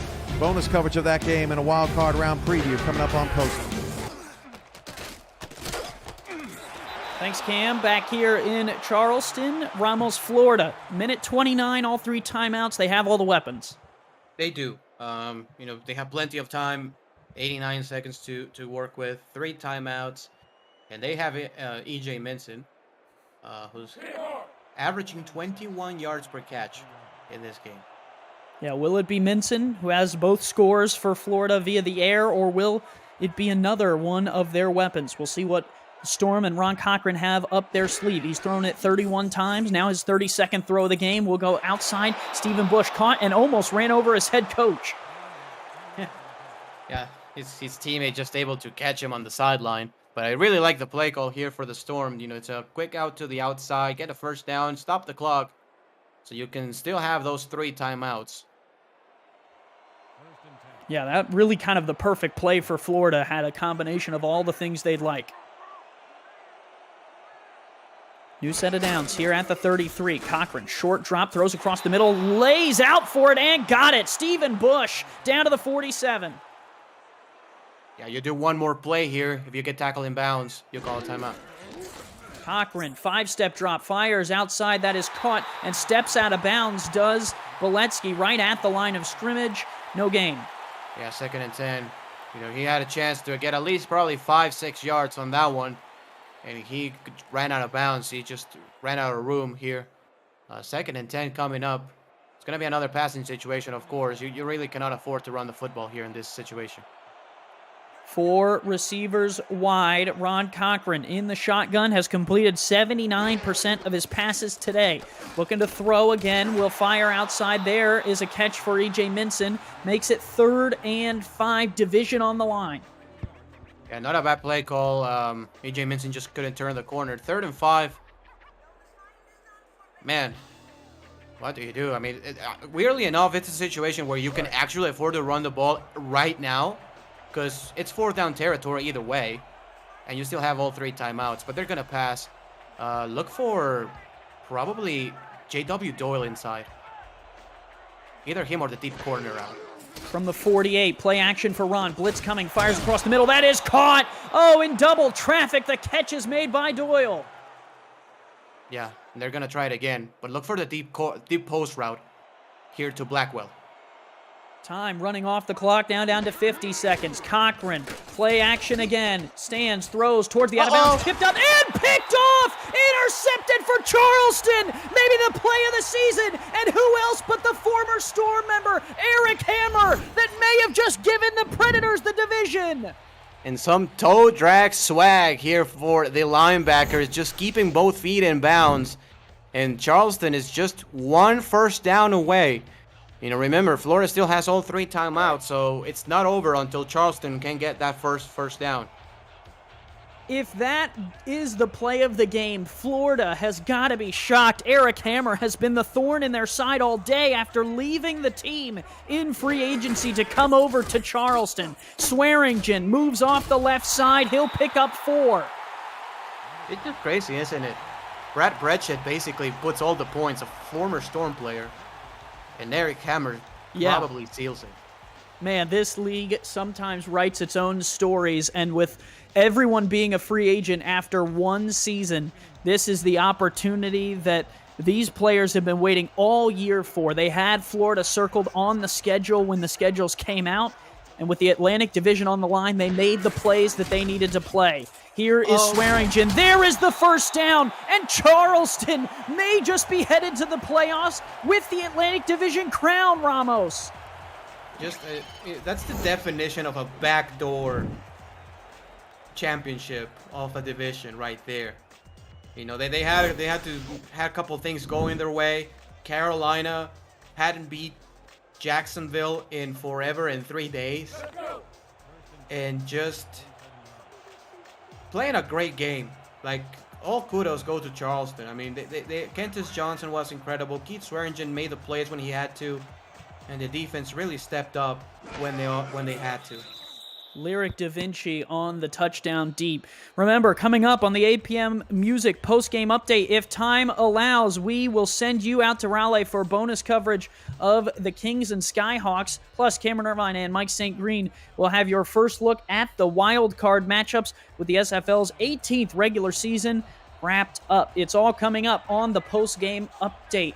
Man, that Lyric Da Vinci 62-yard play, Ramos, was huge. The Eric Hammer interception, and you talked about it, Brad Bretschett with all those field goals, and Charleston, man, what a game plan today. They came in, everything had to go their way, and so far it is. There's still time in that Carolina and Jacksonville game for Jacksonville to win the division, but if everything stands as it is right now, they are Atlantic Division champions.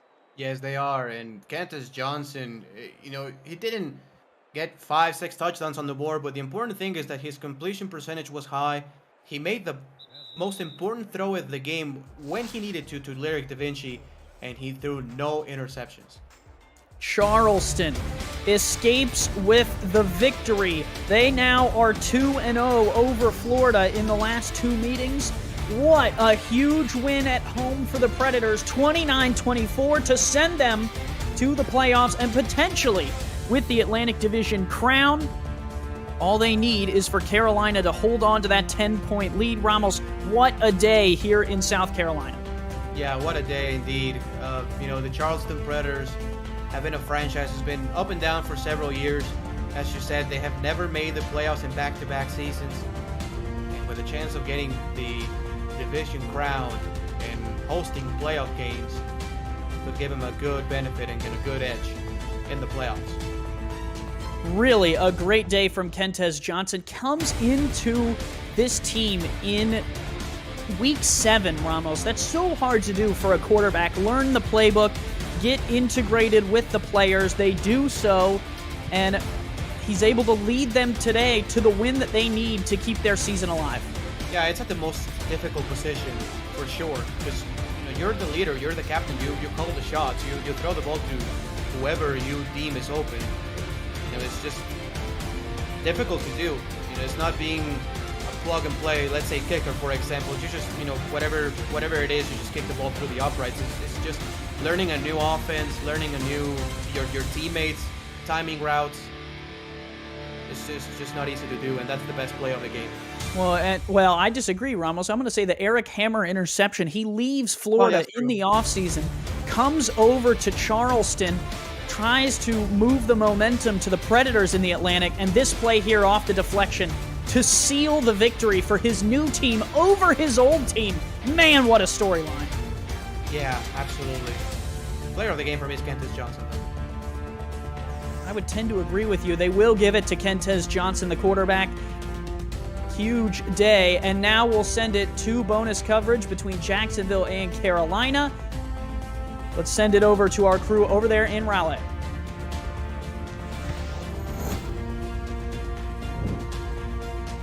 Down to the 29-yard line goes Harish Prasad. He didn't drop that one. No, he didn't. The corner route. How do you lose a 6'4" wide receiver? And that time he got behind and was off to the races. But the defense caught him. But really, they hurt him right there. They get the first down, and it really sets back Jacksonville. And a hearty welcome to everyone joining us on Next Level Sports, where Charleston came away with the victory. They've done their job. Now can the Skyhawks hold off Jacksonville for Charleston to become the Atlantic Division champions? Carolina on the move here. Logan Jack has had this solid game today. 4 touchdowns all told. 3 rushing, 1 receiving. He's able to pick up 2 yards on the swing pass. That was on that prior play. That was the first tackle for loss on Jack today. Absolutely. We again welcome into the booth. I'm Tyler Falk alongside my partner Wade Phillips. Rochelle Colston and Mark Lopez are on stats. Happy to have you along here for bonus coverage here on Next Level Sports. Matt South in the gun, trips to his left. 2-step drop here from South. Looking over the middle. That is caught by Prasad. Inside the 5, down to the 3 as Carolina is looking to finally break that 13-game losing streak for these Jacksonville Kings. And with that pass, they're setting themselves up in excellent position to do so. And Harish is coming up big in this last drive so far. That first big play that was on the corner route that sprung him for a huge gain. And that time, another nice little gain that puts him on the Jacksonville 3, a 1st and goal. Matt South now moves over 300 yards passing on the day. 1st and goal from the 3. South going to look to throw outside, wide open tight end. There was no one home. And in marches Vince DeSantis for another Carolina score. It's 51-35. It was another great play call by Carolina to find the formation and play that would spring an open receiver right there. Vince DeSantis, no one near him. He's just all by himself on an island, catches it, and just slowly saunters into the end zone for a touchdown. On comes Whistle Jones to make it another 17-point ball game, and the offenses have really gone back and forth as of late. This will be the 4th consecutive drive combined for both clubs that have resulted in a touchdown. Snap spot. Whistle Jones's kick is up and good. 52-35. Carolina partner again well out of the playoff picture, but with a win today, my goodness, will they have really shooken up the order in the playoffs. They have, and it's absolutely just thrown everything into a wrench into everything. And I tell you, Carolina came just possessed today and played like an 8-3 team and put half 100 on Jacksonville. On the return is Zachary Patton. He gets this one back to where he would have been if he had taken a knee to the 20-yard line. And partner, we have a lot of Lone Star fans joining us as well, watching from wherever they might be at home on the road. But they're watching because if this score stands, this is the only scenario in this last block. That means with a Carolina win, Lone Star gets a first-round bye. We'll see if Jacksonville can come back from another 17-point deficit. Handoff, Willis spinning away from two defenders and taken down by Clint Hendershot, who now picks up tackle number 11 today. Jared Willis has to really play fast because, you know, they have to score fast anyways for Jacksonville to be able to match this, the time running out on the clock. But Jacksonville has all the opportunities to try to get back in this. 2nd and 5 now for the Kings. Handoff. Willis near side had a couple of blockers, but couldn't shake free of Hendershot again. Only a pickup of 2 for Gerald Willis. And you mentioned it, Hendershot, just a whole nother level in the second half. He's been lights out all game, but the second half really picked up the slack and has just been flying around. Off coverage in the 2 wide receivers on the far side on 3rd down. Dunhill dumps it off over the middle, caught by Jackwell. First down to their 39-yard line. At some point, you almost have to just go hurry up. I mean, because they're down, you know, theoretically 3 scores. Yeah, 3 scores, 17 points. So they have got to get multiple scores. So they have to go, I would say, hurry up the rest of the game because they cannot leave any time on the clock. Slated Downs maybe need to pick up the pace just a little bit. Down by 3 scores. Under 5 to go in regulation. It'll be a play action. Out route near side is caught by Kingston Ellington. That'll be good enough for a first down. And now they go into the hurry up from midfield.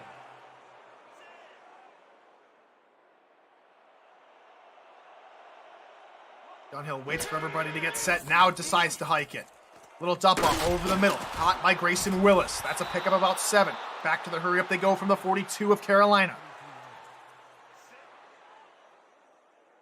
Coverage backs off now from the Skyhawks defense. Dunhill hit as he throws. The ball flutters to the turf, incomplete. Brings up 3rd down. That time the play action didn't make anybody bite, and it gave the defense just enough time to swarm to the quarterback and bring him down and stop him for a sack. That was Dunhill's incomplete pass. That was Dunhill's 46th passing attempt of the ball game, and he's only completed 30, completing about 65%, if my math is correct. Dunhill looks for a deep ball. Near side, that's a good counter route inside the 20 into the red zone they go. Good pitch and catch to Kingston Ellington, keeps the drive alive. Dunhill still in the gun. Carolina will jump offside. Free play. Dunhill over the middle. Caught inside the 5. Working his way to the end zone. They will mark him at the 1. Will they for Shea Carroll? They will decline the penalty. It'll be 1st and goal Kings. Yeah, you have to decline that penalty. But hey, free play. They took their chance. They get it, and now it's down at the, I would say, inches to go for a pay dirt. But that time, Marcus Dunhill finds the open receiver, and I thought he would maybe get that second effort into the end zone, but the second defender comes through and knocks him down. And guess who? It's Clint Hendershot once again with the tackle. 1st and goal. They're going to say from the goal line. Just need to maybe do a QB sneak at this point. Dunhill's upright now. Tries go under center. Can't make up his mind. Maybe offset eye behind him. It'll be a pass from Dunhill. Looking over the middle. Pitch and catch. Caught. Jack Wall picks up touchdown. Number 2 for him on the ball game, and they're an extra point from making it a 10-point ball game once again. Yes, indeed. Jacksonville gets another score, and really their defense has to come through. Maybe they kick it for an onside kick on this next, on the kickoff. But hey, they did what they needed to do to bring it to a possible 10-point ball game. So on comes the kicking unit led by Jordan Bradshaw. This one to make it a 52-42 ball game.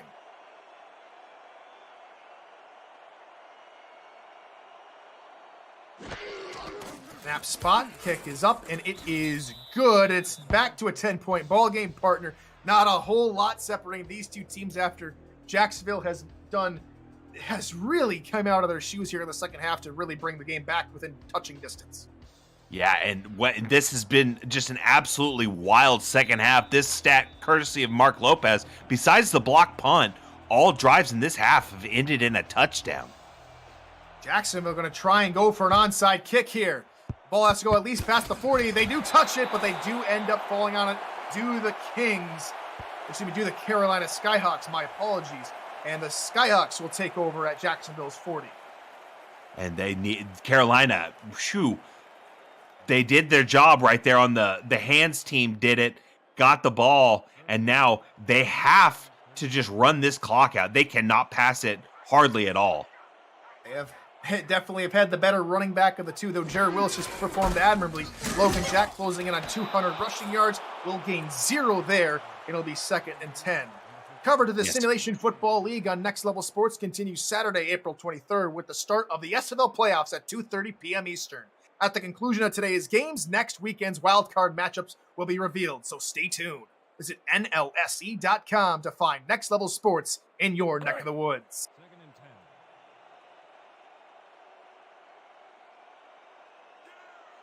Carolina more than likely to try and milk as much clock off the timetable as there will be. They're going to try and pass.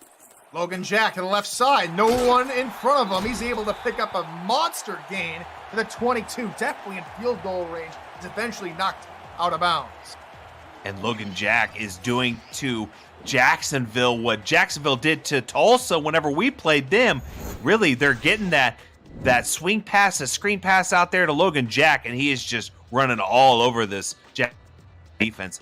And really, it's shown with his 15-yard per play average. So after going out of bounds, of course, stops the clock at 3:01 to go here in the fourth quarter.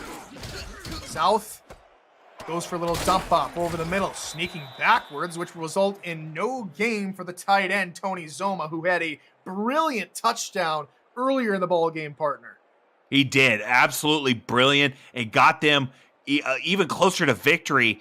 And really, it's been a complimentary game for him, really, because Logan Jack, just listen to this, 250 yards on the air and ground total combined. And really, it's opened up everything for all these other receivers and tight ends. Two wide receivers off to the right, two tight ends off to the left here for Matt South. Here on 2nd and 10.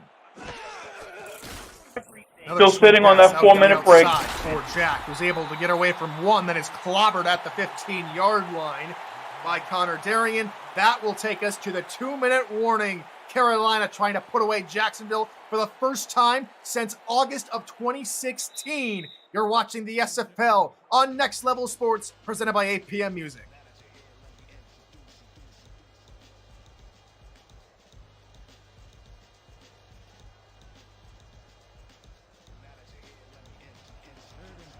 From Richard A. Memorial Stadium, I'm Tyler Falk alongside Wade Phillips. Final 2 minutes of the regular season for Carolina. Can they come away with a last ball game win? Jack to the left side, taken down behind the line for a loss of a couple, and Jacksonville called their first timeout. Right there, bending but not breaking, and it's still a 2-score ball game. Clear. To even connect with the field goal. And Taquan Hale got there in a hurry right there on that play. Got there, stopped him, forced fourth down. So that's what you guys wanted it. Attempt. So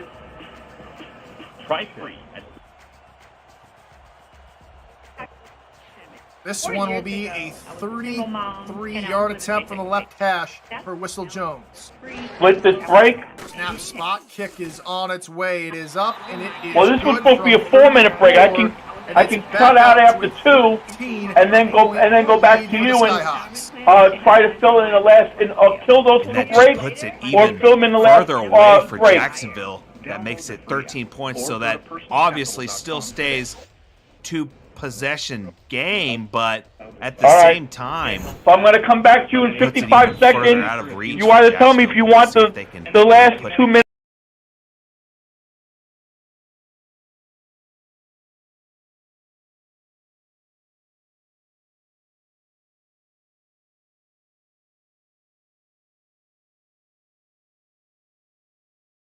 And down to the 23-yard line. That is where Jacksonville's, you would have to think, their most crucial drive of the 30. ball game starts.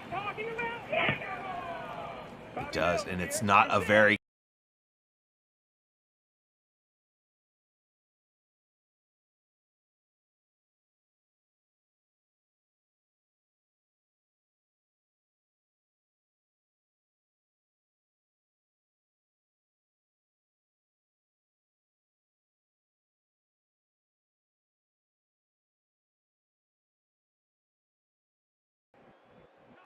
Dunhill back under center. It's a play action.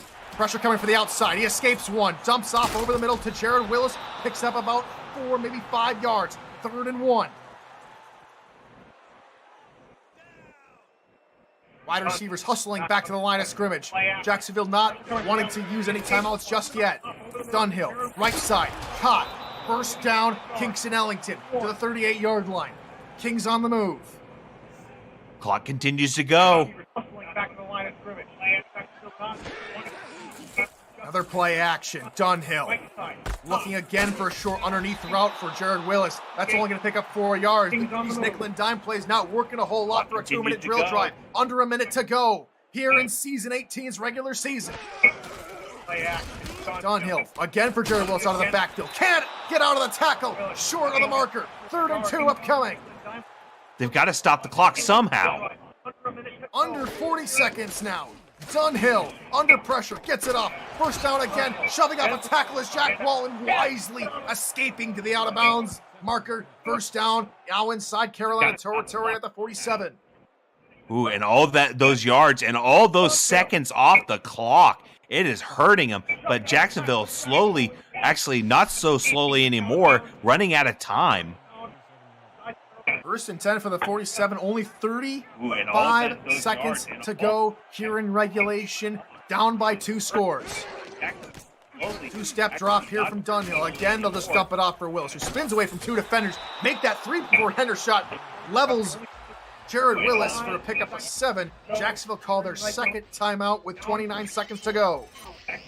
Hendershot being the defensive MVP of this game right there, none bigger. Gets to stop, and really, I don't know if they intended to maybe get him out, but get him out of bounds, but that time didn't quite get out of bounds. And, or excuse me, they did get him out of bounds. I thought they would deliberately get him out of bounds.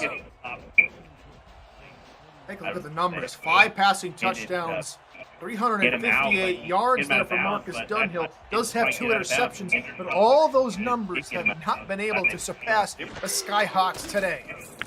Dunhill over the middle, short little dump off or steal. Coming up on 3 minutes to turn break. That's been Steele's day. Either he's been able to haul in a wide open pass or unable to haul in the contested one.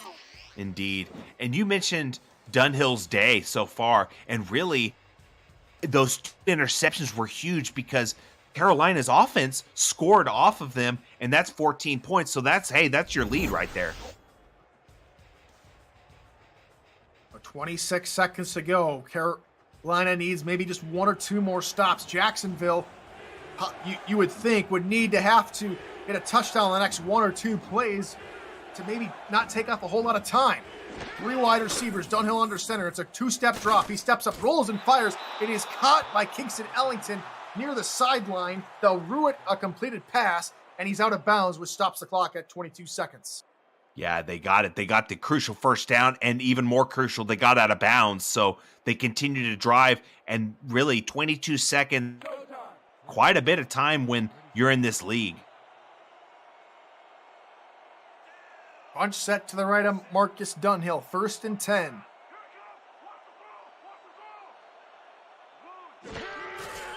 Two-step drop here from Dunhill. He throws it over the middle, nearly picked off. That would have been the ball game.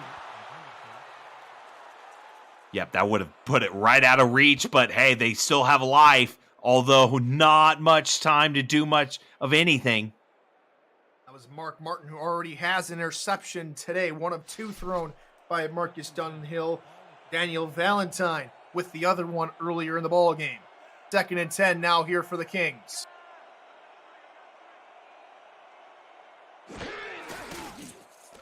Dunhill looking for the screen pass for Willis. He's got a couple of blockers down at the 31. Jacksonville call their final timeout with 12 seconds to go. Now you think they're probably going for a couple of D shots to the end zone to try and make things interesting. I would absolutely imagine so. You would think they would have to at least shoot it for the end zone on these plays, but because honestly, if they get caught in the field of play, it's over. Well, they're going to come out in the Hail Mary, possibly the final play of the ball game coming up. Dunhill has good protection, which quickly evaporates. He heaves ho into the end zone. It is caught for a touchdown! Zachary Patton with the immaculate reception, and Jacksonville have life! Wow, the rookie goes up for it. 6'3", comes up with it, and none bigger. We have not called his name hardly, I don't think, at all today. That time, the crowd, he comes down with it somehow, but just fireworks near the end of this ball game. That puts it a 7-point ball game before. So this could theoretically put it away with only 6 seconds left in the ball game. Here we go. Jordan Bradshaw to tack home the extra point. Snap, spot, kick is up. It is good. And now the Kings have to get the onside recovery. Simply from my memory not remembering, can you advance on offense an onside kick? I do not think so. I think it stops where you recover it. We will see what happens. 6 seconds to go. Bradshaw with the special teams unit try to go for an onside kick. It is bobbled. It is still loose. And Carolina recover. That's the ball game. And there it is. Carolina recovers the onside kick, and they are going to hold on to beat Jacksonville 55-49 and clinch Charleston, the Atlantic Division. We've got your wild card round preview coming up after this break. What a way to end the SFL season. We will be right back.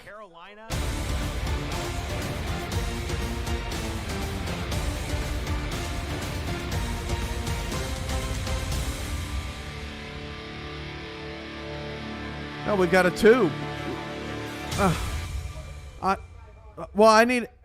Yes, can you hear me? I need a 2-minute to. I thought we were splitting the 2. I'm so sorry. I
And welcome back to Sim Football Postgame, along with Mike St. Green. I am Cameron Irvine. I apologize for those technical difficulties there, but we just saw an incredible ending to the SFL regular season as Carolina holds on to beat Jacksonville 55-49 to clinch the Atlantic Division for the Charleston Predators, clinch a playoff spot, put the Las Vegas Fury at home.